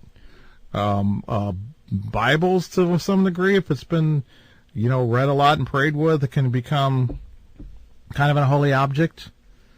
But there was a question in the chat room about that. Can a Bible be cursed? And yes, any item, people, that we covet, any item that we use, even a chicken with its head chopped off, can be basically cursed. Can be. That's true. Yes, it can be used for evil. So not only is our intention everything, but following specific things that we know are safe are much more important than dabbling in things we don't understand. Yeah. Yeah, anything can be cursed, and that's the funny thing about it is everybody looks for the obvious. But that's the thing I think some Satanists and stuff can rely upon is you can be sitting with somebody and they quietly, don't reveal that they're a Satanist. They buy you a beer, they can put a curse on it, or just touching it can curse it with their thoughts. And then it spoils the beer, and then you drink it, and you throw up like a frat boy the rest of the night. Just from one beer. Now, and it can be cursed in such a way that it actually spoils the beer. Most harmless objects, including crucifixes, can be cursed. So sometimes when you buy things at garage sales and so forth, if you get a bad feeling, I mean, when you get closer in the walk with Christ, you get to, the sensitivity it's a heightened, and you can feel stuff sometimes. Don't get overboard with that, but we probably should be in a practice of just, blessing everything we bring in our house from garage sales, because Very true. There's so many ways, especially with the practitioners. They seem to be all over the place. TV's promoted it so much, it's hard to tell what you're going to get from where. And don't rely on your senses. Oh, that old lady didn't seem like she was into that stuff. She was a Christian woman. She had all these versions of Bibles. Don't go by that. Satanists are right in the church, where they can do the most damage. So, having said that, next question. People who advertise they have gifts, who are actually doing deliverance or, doing exorcisms, and they're like, oh, yeah, I'm a psychic, and I'm a seer, and I'm a trance channeler. Why should they be red flagged? And what can a person look for in a person that is actually doing deliverance, and they're actually a vessel of God doing good work? What do you look for? And why should those people be red flagged because they're out there advertising that I'm a psychic and I know this and I can, I can solve your problems, I can smell your demons, and I can flop them and get them off you? Yeah. Well, the first thing is that pride versus humility. And on Facebook, you can kind of see people for what they are if you look and see what groups they're in and all that stuff. But they they shouldn't be promoting themselves so that people seek them out in a way that you're not supposed to, because it says clearly in the Bible about don't contact astrologers and mentioning even in Acts 16:16, the apostles treated the woman who was a soothsayer, which is what we consider psychic mediums now, like Sylvia Brown, the late Sylvia Brown, or anybody else. She came out, she wasn't snarling and naked and, and shunned by her village as some sort of animal outcast, and by her family. You mean you haven't seen the video? The video of what? I was kidding. Oh, okay, all right. I thought there was a video related to, No, some... I was kidding. Yeah, it was like someone posted that there was a Bible on a shelf at a bookstore, and it said signed copy with a sticker on there. It's like signed copy. It was a real sticker, yes, too. It wasn't someone photoshopped it on there. Signed JC. So who signed it? King James? I don't know. It could be. Anyway, this so they cast the demon out, and there's demons that don't tear you up on the inside, that just peacefully cohabitate, and supposedly peacefully, because they always take their toll. One way or another, you'll see how it takes its toll. They could be chain smokers, they can weigh 450 pounds or 500 pounds, and it's self-control. I'm not talking about when you have a medical condition. Also, you might have a medical condition, which is a symptom of demonic oppression that is unexplainable or shouldn't be there to begin with. But we're talking about when you're looking for signs that someone's not who they say they are. Look at to see if they're new age and relative on coexist and all this other stuff. Now, anybody who says all religions are equal in the eyes of God are to be avoided, because you have to understand Satanism can never be equated to Christianity. There's some ones that are closer, and ironically, if it wasn't for the jihad thing, you might find Muslims the closest to Jews being the closest to Christians, but most of them aren't monotheistic, so they're basically violating the first commandment. But then you look deeper and you see, are they really like Buddhist and peaceful and follow things that basically, what is greater than Jesus' line of saying there is no greater love than a man who lays his life down for his friends? It's so true. It's the complete opposite of the black witch who does everything to take away from everybody, and everybody pisses her off. She gives them cancer. She puts spells on them. They have this money jar. Remember that from Gavin Frost comic book ads from Salem, Missouri. Oh, you can, do this money jar. It's been said that this money comes from somewhere. When it disappears in your house, it shows up in Gavin Frost's money jar. So there's a complete opposite. There never can be a coexistence of evil and good. So as evil is, as evil does. I don't know, got on the soapbox and got on something else, but that's the plain truth, folks. Look at it as. See what they're dabbling in. See what else they're mixing. Are they mixing these belief systems? Because then they're more worried about appeasing people and a people pleaser and being popular. And Facebook is really a way. Mm-hmm. Do they post everything they're doing all day long, like every what they're having for breakfast, lunch, and supper? You might find that they have kind of a narcissistic side. And those are the type of people that the pride thing is the thing to avoid.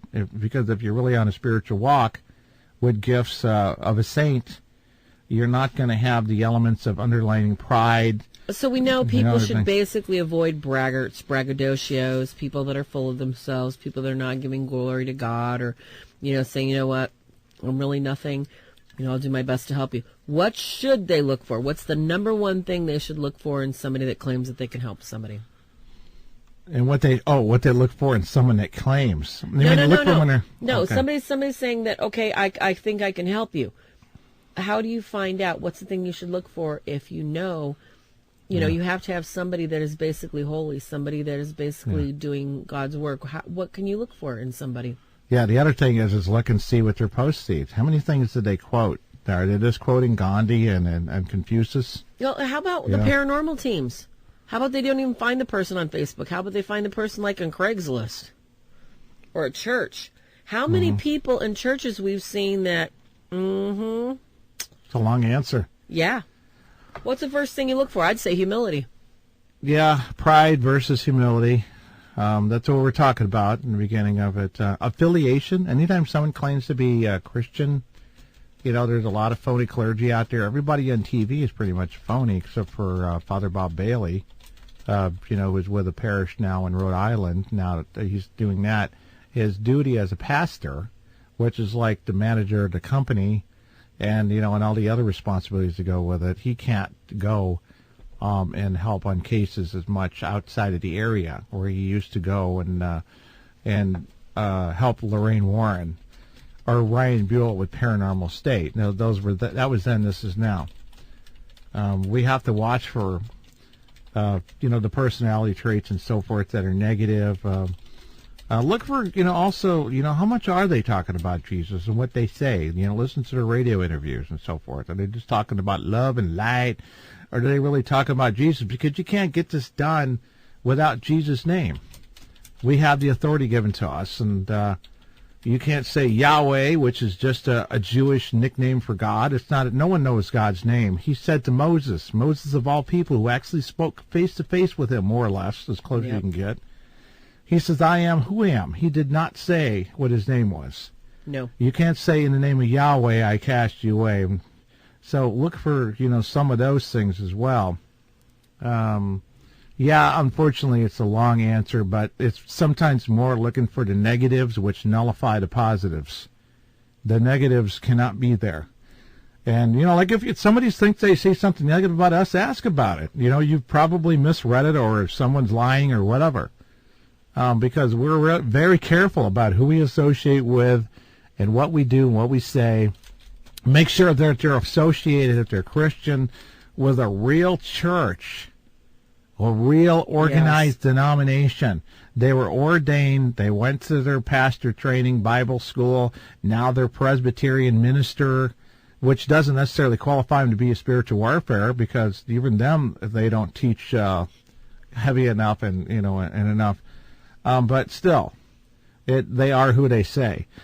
And there's a bunch of offshoots. You got to be careful. Avoid independence, because there's no one to answer to. There's no curriculum. They can come in there with no degree, no training whatsoever, exactly, and become a member of rogue Catholics, supposed Catholics that are nothing to do with the Catholic Church whatsoever. And there's plenty on TV and so forth out there that I won't name names tonight. So. All right, next questions. We got a bunch of them to get through, so. Ooh, we only got 20 minutes. I know, so let's do an easy one real quick, okay? Okay. This is about those pre- and post-pubescent adolescents, okay? How about teenagers going through puberty? Do they attract paranormal activity? Do they cause poltergeist activity?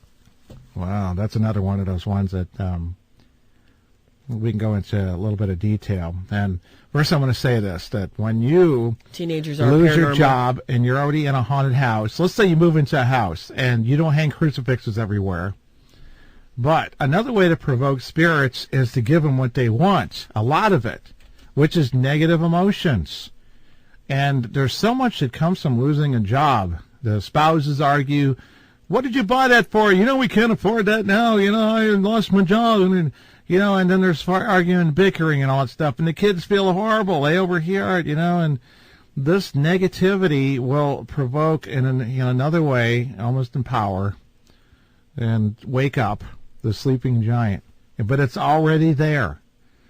And the same thing happens when they come of age, when they go through puberty. There's this negative energy comes off of them, a wave of all these emotions. And they love emotions, like I said, anxiety, depression they really try to capitalize on. And it'll actually specify the type of spirit. But it's strong enough and it's important enough in children to capitalize on it. So it's party time. For some reason, it's more important to take out girls than it is boys. We know it's Yep. I guess there's a bunch of reasons. We're not going to bring out why, because that's not the question. No. But let me give you an example of why we think. I also asked, and I'm going to say this on there, I don't care. I asked John Zappis, I asked people who had a lot of experience, and I asked him about 10 years ago. I asked Lorraine over 10 years ago when Ed was in his coma, this question. And I said, have you run into a case of what's, they consider poltergeist? Because 10 years ago, poltergeist was considered only those disturbances that surround a child. The terminology keeps changing. So we say that now, it doesn't necessarily mean that. That's what they almost exclusively meant. The parapsychologists were even thinking it as that. Not as the old, noisy ghost German definition. So having said that, I asked those, experienced individuals, just from their case history, were any of them actual PK energy? That's the energy, nothing to do with spirits. And they said no. And they're always demonic. But they're not forthcoming on that because they want to keep an open-minded attitude, I suppose, with the science, and that's good. Like with the UFO things. UFO could be real if they're humanoids, but all the cases we ran into was demonic. I'm going to say that. Anyway, so this type of change in a person's life is a cause for demons to try to push the child over to the next level, take them out of their morality element, their purity, their innocence. So they see a reason to, like I said, you remember earlier in the show, I said that when a child has this experience of a childhood play friend and all the other elements are there and we know it's demonic and we look back and we're like, ooh, gee, because we realize that there's a demonic activity in the house in addition to the child seeing this since they were very young, that they'll probably be possessed by the time they're 11 or 12 because that's what they do. They wait for them to come into this purity thing, and they will probably tempt them out of the purity. They'll even probably find some perverted kid at school to help take them out. For some reason, it's really important for them to take them out of their innocence at an early age. That's not for children. No. That's for married couples and whatever. It's not old-fashioned. This is the way it works. We noticed that there's a target painted on them, and that's their ultimate goal. And the negative emotion, in addition to that, riles them up. And a child was playing on a computer, playing video games, and a coffee cup lifted off the table in the kitchen, another room, and floated across, and then landed on the sink. Didn't spill the contents or anything. And then the Farah psychologist saying, that's PK energy. Oh, okay, how did it precisely lift it up and not throw it or anything like that? That is a spirit. I said there's always an intelligence behind it when that's going on. All right. That was just like the drop off the box. What happened? Did your sub crash? No, that, we can go on and on and on about that a little That's bit. But true. it'll be just more of the same. This is a really More good case question examples. because a lot of people don't really understand what it entails to have, a priest pray the minor or major rite over a person, or even have a deliverance team pray the minor or major rite over a person. And this is a really good question. How far is too far for a deliverance or exorcism team? Mm-hmm. How far or too far is it for this team to work with a client to free them from the demonic influence or oppression? How far is too far? There we go. With our ministry, Yeah, no kidding. I don't mind saying it. I prayed a while for our parameters. Now, our friends John Zaffis and some others, and I'm talking because we're talking about people who have been out there for a while, and they're in the mainstream. That's why I mention them. Now, I can mention people that, are working behind the scenes, but I'm trying to find a common ground that most people relate because, he was on TV and in documentaries like we were. Mm-hmm. So, John's, oh, great. What was it? I forgot what I was going to say. What was the question again? Oh, mercy, honey. Yeah. We got like 10 minutes left in the show. We got to hurry up. Okay, the person wants to know how far is too far to continue. Oh, okay. I remember now. Exorcism when you're Yes. trying to free the oppressed. Yes. How far is John too far? used to do the typical work, used to be all the investigation level and maybe assist in exorcisms, but they used to stop there. We do what's called the closers, and Ralph Sarchi also does that, and some others. So our friend in UK, Derek, and some others. But we had to pray about it. I don't know where the parameters of our ministry is because everybody's not gifted in every angle and every aspect. Some people don't have the bedside manner to be a counselor. We're consultants. We're educators. We also have a teaching background in a variety of ways, including the catechism and RCIA you were working on lately. We did what was that one? The lower level school levels. I taught computer graphic arts, and anyway, these attributes may not be all in one person. So we came across a oppression case. We basically were backed into a corner. A person drove 8 hours to meet with us, and everybody backed out. And there's reasons for that. We'll, tell another story time or whatever. But we were praying even that night because it's not something with a person, not a place, that I had crossed before. And we're considered a healing ministry, which relates to people, places, and things, whatever. And so we had to pray about it. And one of the ways you can tell is it will hit you in a way like no one else has. If you cross the line, you think you got all the signs, be sure it'll ruin your life if it is not for you. As soon as you cross that line, you start affecting people. They really take it personal. They take a possession as a possession. They possess the person. They own them. They have a legal right to them. You meddle, they're going to kick your butt. If they don't kill you, they'll make you sick for a very, very long time. They'll ruin your life. They'll break your relationships up. Your hardships and misfortunes will not end. That's why you got to pray really hard for it. And that's an indication that you're not really on the spiritual walk that you're supposed to be. You're not doing enough practices. We go to Mass several times a week. We say daily rosaries, and that keeps everything in check. People email us all the time and they're saying, how you guys doing? Everything okay there? And I'm like, what do you ask it like that for? I don't say that to them, but it's because everybody out there seems to be under this impression maybe that they're all getting hit. And maybe they're expecting us because they know we get a lot of horrendous cases. That's what we do. People pass it on to us. Paranormal investigation teams call us up and they say, hey, I got this case. I don't want to deal with it. It seems to be rubbing everybody the wrong way, that kind of thing. So it's a very dangerous thing to make that line, that cross, where you actually go from investigator to deliverance minister, to doing exorcisms, or doing house cleansings even. And you're going to pay big time. And if you are, it's not a badge of honor. It is a sign you're doing something wrong or you're not meant to do it at all. And you might have to pray very hard about it because you want to take the hit, you want to lose your family, you want to end up in a wheelchair the rest of your life. And there was a guy named Jake the Ghost Hunter. He was actually characterized in an episode of South Park. You remember the puppet, what do you call it, paper puppet looking cartoon characters? I talked to him several years ago. He was given a heart attack. He went into a haunted barn, a site of satanic worship. It picked him up. It felt like it picked him up by his chest, like it stuck its hand in there, like in that movie with Michael J. Fox, The Frighteners, and picked him up and squeezed his heart and dropped him. And he had a coronary or something along the lines where he had an open heart surgery or something like that. Well, I finished him off.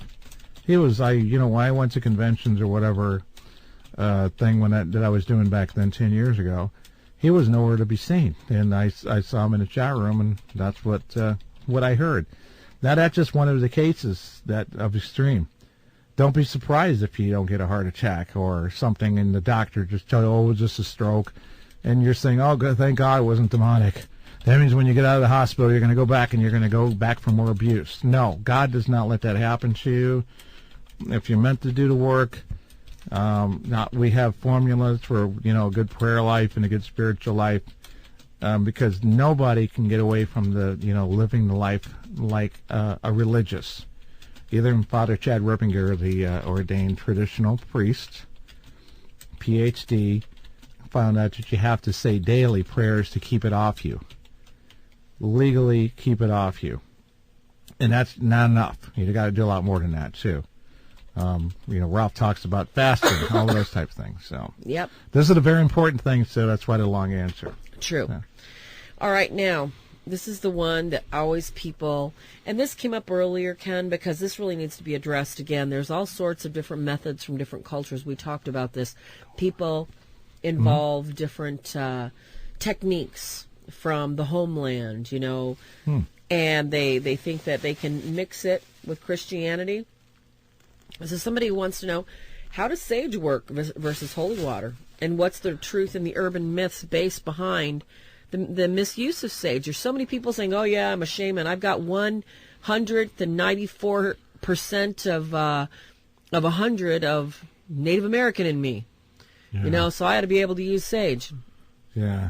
And what is it about that holy water, blessed, makes it effective, as brief as you can? Wow. Yeah, it's that holy water second question. You watched that documentary, too. That was a good one.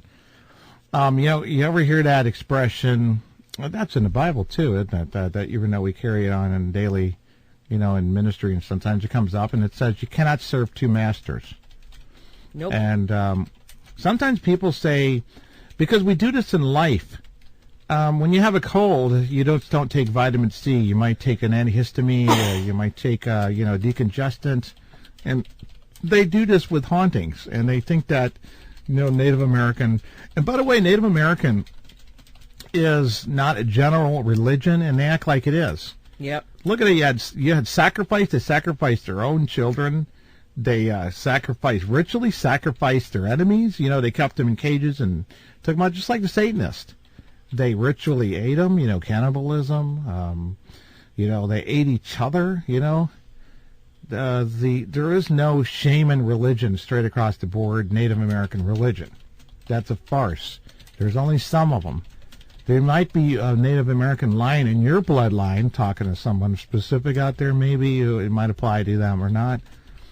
And you actually may have that sort of shaman, like God in nature. They don't call it God, the Great Spirit in the sky. The stereotype kind of thing. It might actually apply, but most of the time it's probably not. Because there was such a mixed bag. They were not organized. They warred with each other. It wasn't, before the white man, what do you think they did? Before the Europeans came here with their horses. They didn't have horses. But these are some things that people need to realize about that. No, they had donkeys, and they were happy with their donkeys. Don't pick on them. No, but these mixes, we got to be careful because the mix is probably one of the most dangerous things you can do. In reality, when you put a crucifix up in a house that's a demonic infestation, it is a mix. You have a previous practice that actually invited something demonic in. Could be through, some form of a cult or whatever. But that is an example of a mix. Mixed faith solutions. We've been talking about it for a long time. That you can't mix the two of them. They run very badly together. And like I said, look what happened to Solomon. King David lusted after Bathsheba. He arranged to have her husband, bumped off in the front line by sending him to the Russian front equivalent for you Hogan's Heroes fans out there. And she got her pregnant, initially before that, to try to cover up his sin. He, sent Uriah to the front. But he didn't allow paganism in. No. He didn't get punished in the way that Solomon did, and that was his sole thing. He had 800 wives. I don't know if that was true. And he went from just tolerating their pagan practices, and what kind of pagan practices is another thing in itself, and then his whole village. They even ended up with statues and a little small idol, inside the temple that was created for the house, the Ark of the Covenant, and solely the Ark of the Covenant. What happens? The kingdom of Solomon was destroyed. The essence of God left. The Ark of the Covenant was, destroyed, missing. No one knows where it's at. You remember Indiana Jones. And his whole kingdom was destroyed. 5 years after his death, it was not only destroyed, it was crushed. They can't find anything but crumbs, like a few feet of what happened. And this was because he broke the first commandment. There's a reason why it's the first commandment. These are demons. God is the creator of all things. And whatever might have turned on him, none of these things are as positive as the Father, Son, and the Holy Spirit. This is why when we go to the brightest light in the house, not to the lesser light, we don't worship the creation, we worship the Creator. Native Americans will tend to, worship the great, the Great Spirit. That's only one version of a Native American. It's not part of the overall philosophy. Mother Nature worship is also part of some forms of Wiccan and Druidism and all that stuff. Wiccan, which is just some modern nickname for other forms of witchcraft, all mixed into one, created by Gerald, whatever his name was, in the 1900s. So, and they added that little flavor of medieval things, merry meat, and all that stuff. Just to color it up and to make it more melodramatic and gothic and romantic. But anyway, having said that, never mix. Never mix. Okay, and here's something, this is a really mixed thing too. Somebody wants to know, is scrying, is that an evil thing to do? Goes back to the mirror. You want to answer that one, babe? Well, okay, let's talk about what scrying is, very, very briefly. It does go back to the mirror. Scrying can be done with a mirror. Scrying can be done with water. Scrying can be done, like somebody suggested, you can paint something shiny black and it will reflect blackness. You can scry with just about anything that has a reflective surface. You can, scry with saran wrap. Is it evil? Well, let's talk about what is evil. Evil in its very nature is evil. Scrying in its nature, what is the nature of scrying? What are you doing? You are attempting to contact. You are attempting to communicate with something. Is it God? Obviously not. You know how to pray. You know how to directly pray to God. You don't need a scrying mirror to say, hey, God, can you hear my prayers? Hey, you created me. Can you hear me? No, we don't scry to do that. So basically, scrying is considered a form of divination. Divination, what is it? It's to divine an authentic source that can give us information aside from God. And honestly, how ridiculous is that? If God is the one that's got a guardian angel sitting right next to you, ready to give you any information at any time that you need it, what do you need to scry for? So scrying in itself isn't evil, it's wrong. It's one of the most wonderful and easy ways to get an attachment. And when you look to other sources, I don't care if it is tea leaves, basically any method that is looking, boot Achilles. I'm not going to listen to that kind of talk in the chat room now, please. Thank you. If you don't boot him, I'm going to have Mark boot him. Where's Big Mark? You have tarot cards, you have astrology, you have runes, you have bones, you have tea leaves, you have everything, and that's the same thing as scrying. It's divination. So when you use divination, you're inviting in any kind of spirit, and you don't know what kind of spirit it is. So yeah, that basically should tell you that it's not the scrying that's the evil thing. It's the intent of the heart that turns away from God and thinks there's somebody else that can give it an answer. And that is inherently not good. Yeah, and something I wanted to say about, sage and incense is that smells like sounds. There's sounds, there's symbols. In other words, all the senses have something that can represent evil or good. Some symbols are demonic symbols that are actually representation, like the sound of their name, that can call them. You have smells that will, and it's not necessarily like these black candles that are a mix of everything disgusting, but we have to be careful too, because there was incense that were lit, and mentioned in the Bible. There was incenses put before altars for gods. Sage is one of them. There's no Christian or Jewish history, the oldest religion going all the way back to Abraham. Yep. And they didn't use anything but frankincense and myrrh, which is also given to, from the Magi to, Jesus, his mother. And it was considered once an expensive and rare thing. And in a world that was so corrupt with evil, without, the new covenant, especially because the old covenant was pretty much destroyed from Solomon. That was representation. That's why the kingdom was so destroyed so badly. Yes. That was the end of the old covenant. And then the Jews killed the next prophet. And then they killed Jesus, who they thought was a prophet. So the new covenant was a representation of that, and it carried frankincense and myrrh from the old Jewish traditions and other things. But the new covenant had new things. We don't sacrifice lambs anymore. We offer ourselves up, for the sake of others, as Jesus so eloquently Exactly. did. We're called to be of service, basically. Mm-hmm. Yeah, I like the smell of frankincense and myrrh, too. And it's funny that the other one smells like pot. Sometimes you could, I wonder if the cops think about it if you put, not frankincense and myrrh, but sage, and you can, smolder someone's car to get even with them, and a cop pulls them over. It's like, what are you guys, Cheech and Chong? What? Oh, no, yeah, I don't know where that smell came from, And, all right, get out of the car. But I always thought that was kind of strange. But that's, it's it's for cooking, okay?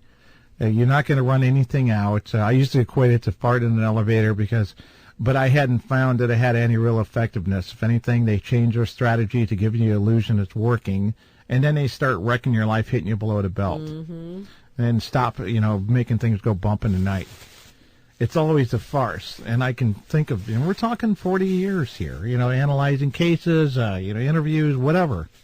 Between you and me. Oh, exactly. And this is a great question because people ask it all the time, and there's so little understood about people that are going through perpetual sadness. Sadness is not a normal part of the human nature. When we are sad, we go through grieving, we go through stages of grieving, and then gradually we heal by reaching out and taking that pain that we've been exposed to, and we use that pain to help others. When it is an oppression and it's not natural and it's demonic, things happen. So the question is, do all suicides go to hell? And are people that commit suicide, are they possessed? People that commit suicide are possessed. They're extremely, oppressed. Remember, we were talking about the difference between possession and oppression. I think that possession isn't in the realm, and they're cashing in on their chips. They can be possessed, and that's one of the goals of demonic death, the last stage of demonic effect. But most of the time, they get so extreme with oppression, and they've actually been able to capitalize on their emotions, despair, depression, very dangerous one, and depression. That's why alcohol and downers are so bad, because they subdue and they actually contribute to that, we'll say, negative emotion. And so, suicides do not necessarily go to hell. For somebody to commit suicide and go to hell, they would have to be an incredibly evil doing person. And you notice I didn't say the person was evil. I said evil doing. In other words, if they were a murderer, rapist, they had done much, much evil and had not repented of that evil and shot themselves, chances are, I don't know, but I'm pretty sure they're probably going to end up in the lowest parts of hell. I can't imagine them getting anywhere close to heaven. Yeah. Because of the sins they commit. On the other hand, the majority of people that I know that have committed suicide and committing suicide or attempting to take one's life is not an act of a sane person. It's not of somebody that's in their right mind. Mm-hmm. And there is no reason that a loving God is going to hold you accountable for being subjected to demonic oppression that has hurt you so terribly. And that is not an A-OK for people listening to this to go out and commit suicide because you're bummed and you're depressed and you're still going to go to heaven. Yeah, God will know, too. God will know your heart, and he will see that you're struggling so bad and that you're at the end of your rope. Yeah. I don't believe any one of those go to hell. And the church stopped teaching that, people go to hell. Yeah, and that's, one person supposedly answering on behalf of the Catholic Church says Catholics believe that all suicides go to hell. That's not true. Only God knows the final judgment. And that's what happens when demonic possession happens and they move to suicide, or they try to kill the host through vomiting uncontrollably and all this stuff that makes them malnourished. They're cashing in their chips without any knowledge whatsoever what's going to happen to the soul. They're hoping for the best. And then the idea is that, we have no other choice. We're being confronted by the priest. Let's see if we can keep this charade going on as long as possible. Try to kill the host so that we can cash in our chips and hope for the best that we're going to be able to drag them to hell or whatever the scenario is. Yep. People aren't really dragged to hell. And a lot of times they aren't. They could be victim souls, so that's a strange case with the Emily Rose, where she actually chose to carry on and in that lane. That's very unusual. Incredibly. Padre Pio abused and beat up by demonic spirits and stuff, but he offered it up. It saved a lot of souls because he laid his life down for his friends. In other words, everybody in the flock, anyone that Christ chose for him, to save, for the greater glory of God. And that's a noble thing. That's what penance is, people. Exactly. Penance. We have one last really good question from the chat room, okay? This is a really good one, and it's not always addressed. It's about the attachment of spirits to certain acts that are very unhealthy to the body.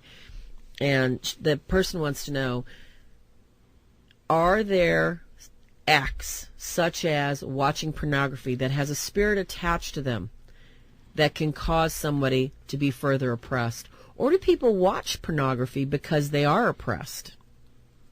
Which comes first, the chicken or the egg? Precisely. Huh? Which comes first, the chicken or the egg? And is there a spirit attached to that act? Oh, of course, just like anything else. Like when you get tempted to further it, to continue it, to stay in an encumbering sin, to progress in it. Like a person who is depressed, they try to push the depression to despair and suicide. They always have an ultimate dirty goal. Yes. And a very bad, we'll just say, a target. And it's not always death. Now, a person who becomes perverted with porn, just like the person who starts with alcohol, hey, you should, try this drug, you don't wake up with hangovers. They can progressively go to the hard stuff and end up shooting up or whatever, and then eventually, their heart stops and they're dead. Now, with porn, they can get perverted, and then the old stuff's not doing anything anymore. Just naked women, and Playboy doesn't, fly their thing. So they want stuff more perverted. And it adds on, 2 women or who knows where it goes and from there. There's a spiritual reason for this. Yeah. The first sin, the first temptation to even look at the pornography is caused by a spirit. Once you agree to commit that sin, more spirits are sent to you, because that sin, doing that sin again, won't be enough. Yeah. You'll need to do more sin, and you'll need to do a bigger sin, because you won't get the same amount of pleasure that you got from the first time you committed the sin. Yeah, and that's why deep. more spirits, it's very deep spiritual warfare. Mm-hmm. So there is never just any one spirit attached to a sin that you are committing, because they will have 2 friends and 20 friends and 1,000 friends. And before you know it, you will not only be able to have no ability to choose something good for yourself, you will think you are stupid to listen to anybody telling you shouldn't be doing what you're doing, and you'll be able to justify it 6 ways to Sunday, because the sin you are doing is perfectly fine. Everybody else is wrong. Isn't that terrible that they're never satisfied with you just leveling out, just being a porn addict? They want to push you to be a pedophile. They want to push you to try to connect with a child. They want to push you to child rape and murder. They want to, in other words, the murder ends up being because you have this realization, oh my God, I'm going to go to jail, and then you panic. What they always push you to the extremes, because they always have some evil, very dark goal. They're not satisfied with you just doing, drugs or being a one-night stand guy or something. They want you to go to the extremes, and they'll help you along with that too. They'll introduce you to people to try to help further it along, not just relying on subliminal temptation. But then we approach perfect possession. Jeffrey Dahmer and, some of these mass murderers or any of those type of things. That's the peaceful, and I mean peaceful because they're not tearing you up inside, because you're not resisting. Yep. Where you become like the demon. You've adopted the spirit, and you've pretty much agree with everything it's suggesting to you in some form or matter. That's what perfect possession, Father Malachi had coined that phrase pretty much. It's not, like with Regan from the movie The Exorcist, where she just was fully possessed. That's full possession, where she's subdued. She's like in a dream state. She's not even realizing what her body's doing in the outside. Oh, there's been some cases where the person actually saw what the spirit was done because their body wasn't fully under and they still had their eyes. So those are some horror stories in themselves. Luckily, it is rare, that type of possession. But I will tell everybody that now me and my wife come from an extensive background with hauntings, haunted objects, haunted places. And we're finding that people are the problem now more than anything. There's oppressions and possessions behind almost every case we deal with now. And that's been that way really increasingly in the last 10 years. So every time you run into one that has a demonic underlining, symptoms and so forth, I would expect that it's centered around one person, and you might be dealing with a person who's oppressed or borderline possession more than you ever have before. Now realize that when people get a hold of us, it's usually at last resort. They might have had a ghost hunting team looking to see if they have a ghost, and they have a real problem, and then finally we get contacted as the closers for the extreme cases. That's typical. But the fact that I'm noticing this pattern should be disturbing, because my statistical mind is revealing information that's alarming. I think everybody should take note. People have really slipped back individually. You can't just blame it on a house anymore. You couldn't anyway. There's the days of the innocent family moving into the house is gone. The family's using, and doing things that are bringing it upon themselves more than anything now. There's just a rarity when we find a family that's just an innocent victim, and curses too. Yep. Where people actually purposely, witchcraft or whatever form of curse, Satanism, Santeria, curse people, and that's when you have the innocent victim. So it's just the day and age we're living in, and that's what we're dealing with. We counter it, we see it, we identify it, and we do as much as we can. That's all we can do. Yeah. Well, I think that's going to wrap it up for our wonderful night of Ask a Demonologist. This has, really, really, really been a great night. I love it. Millie posts a troll alert. What a sweetheart. Thank you guys so much for joining us. Eric, Millie, Matthew, Rose, Jennifer, Big Mark. And I had to do that to Mark. You know, if anybody doesn't know, in case you don't know, he designs all these really cool posters for us. This guy's got so much flippin' genius in his pinky. I'm scared to see what he does when he actually uses the rest of his body. Yeah. He's going to be scary. Yeah, it's a tremendous load lifted off. You know, we're jack of all trades. You know, I made posters before. Mark puts a different spin on it. And it's refreshing to see new posters done well and helping us to promote the show. We appreciate it.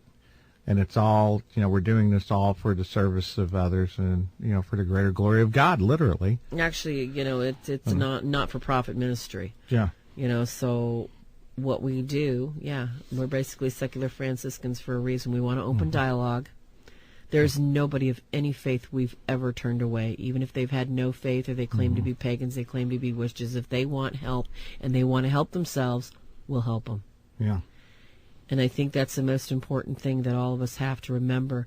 At one point, each one of us in our lives have been at a low point and we've needed somebody. And there might never have been somebody, had there been somebody judging them. Yeah, that's kind of a thing, too. Even though we have the opposites, you can't use pagan solutions in a Christian home. You can use Christian solutions in a pagan home.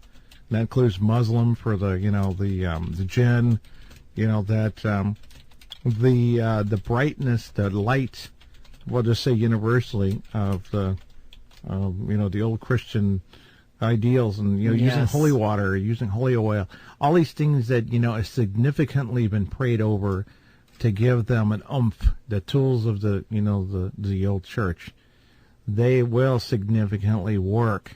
Totally. And they have, and they will. There is no, like, oh, I believe in this, therefore that's the way it is. Jinn or demons. You know, there is, you know, demons are not the Nephilim, okay? The demons, there's billions of them. They're part of the 1/3 of the angels that fell. And how many are here? Well, the end times prophecy is supposed to say that they're all here. You know, that hell's basically opened up and unleashed upon anybody. And do you see in the world that it's so wonderful that we deserve anything less?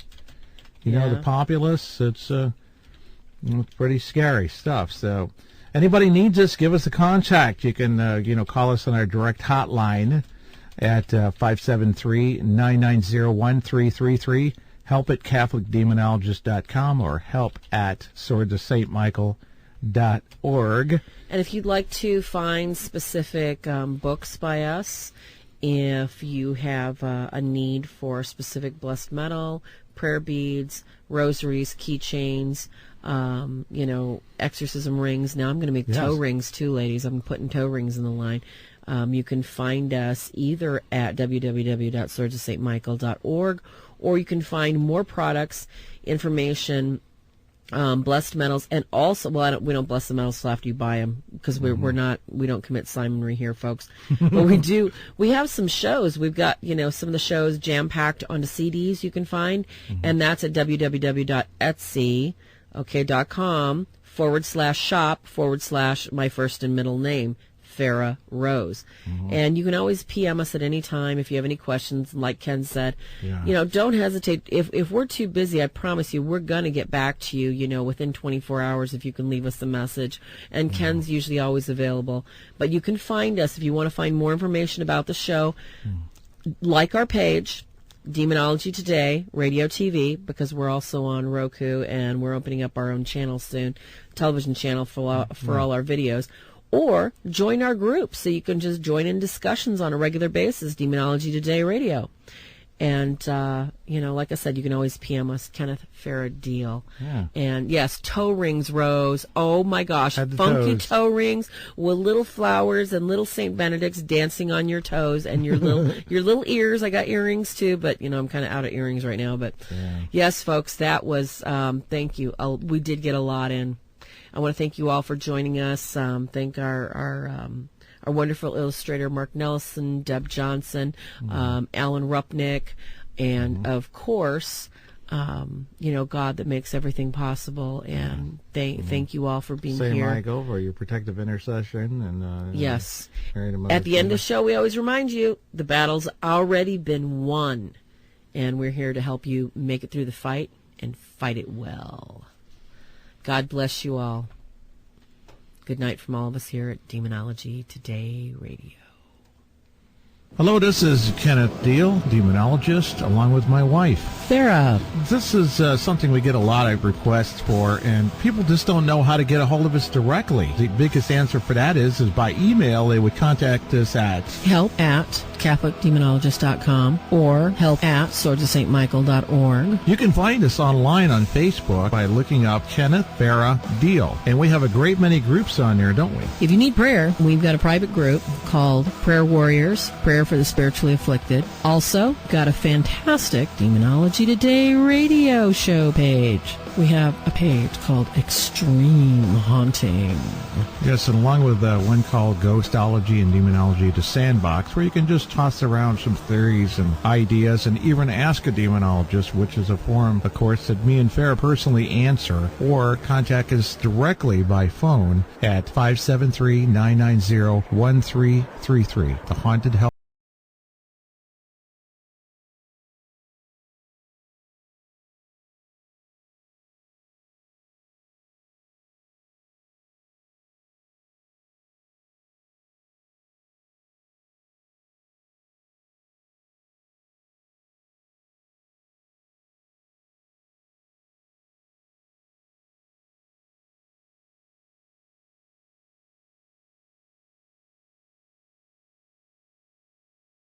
Demonology Today Radio, copyright 2016. Unauthorized redistribution without the express written consent of the hosts, Kenneth and Farah Deel, is strictly prohibited.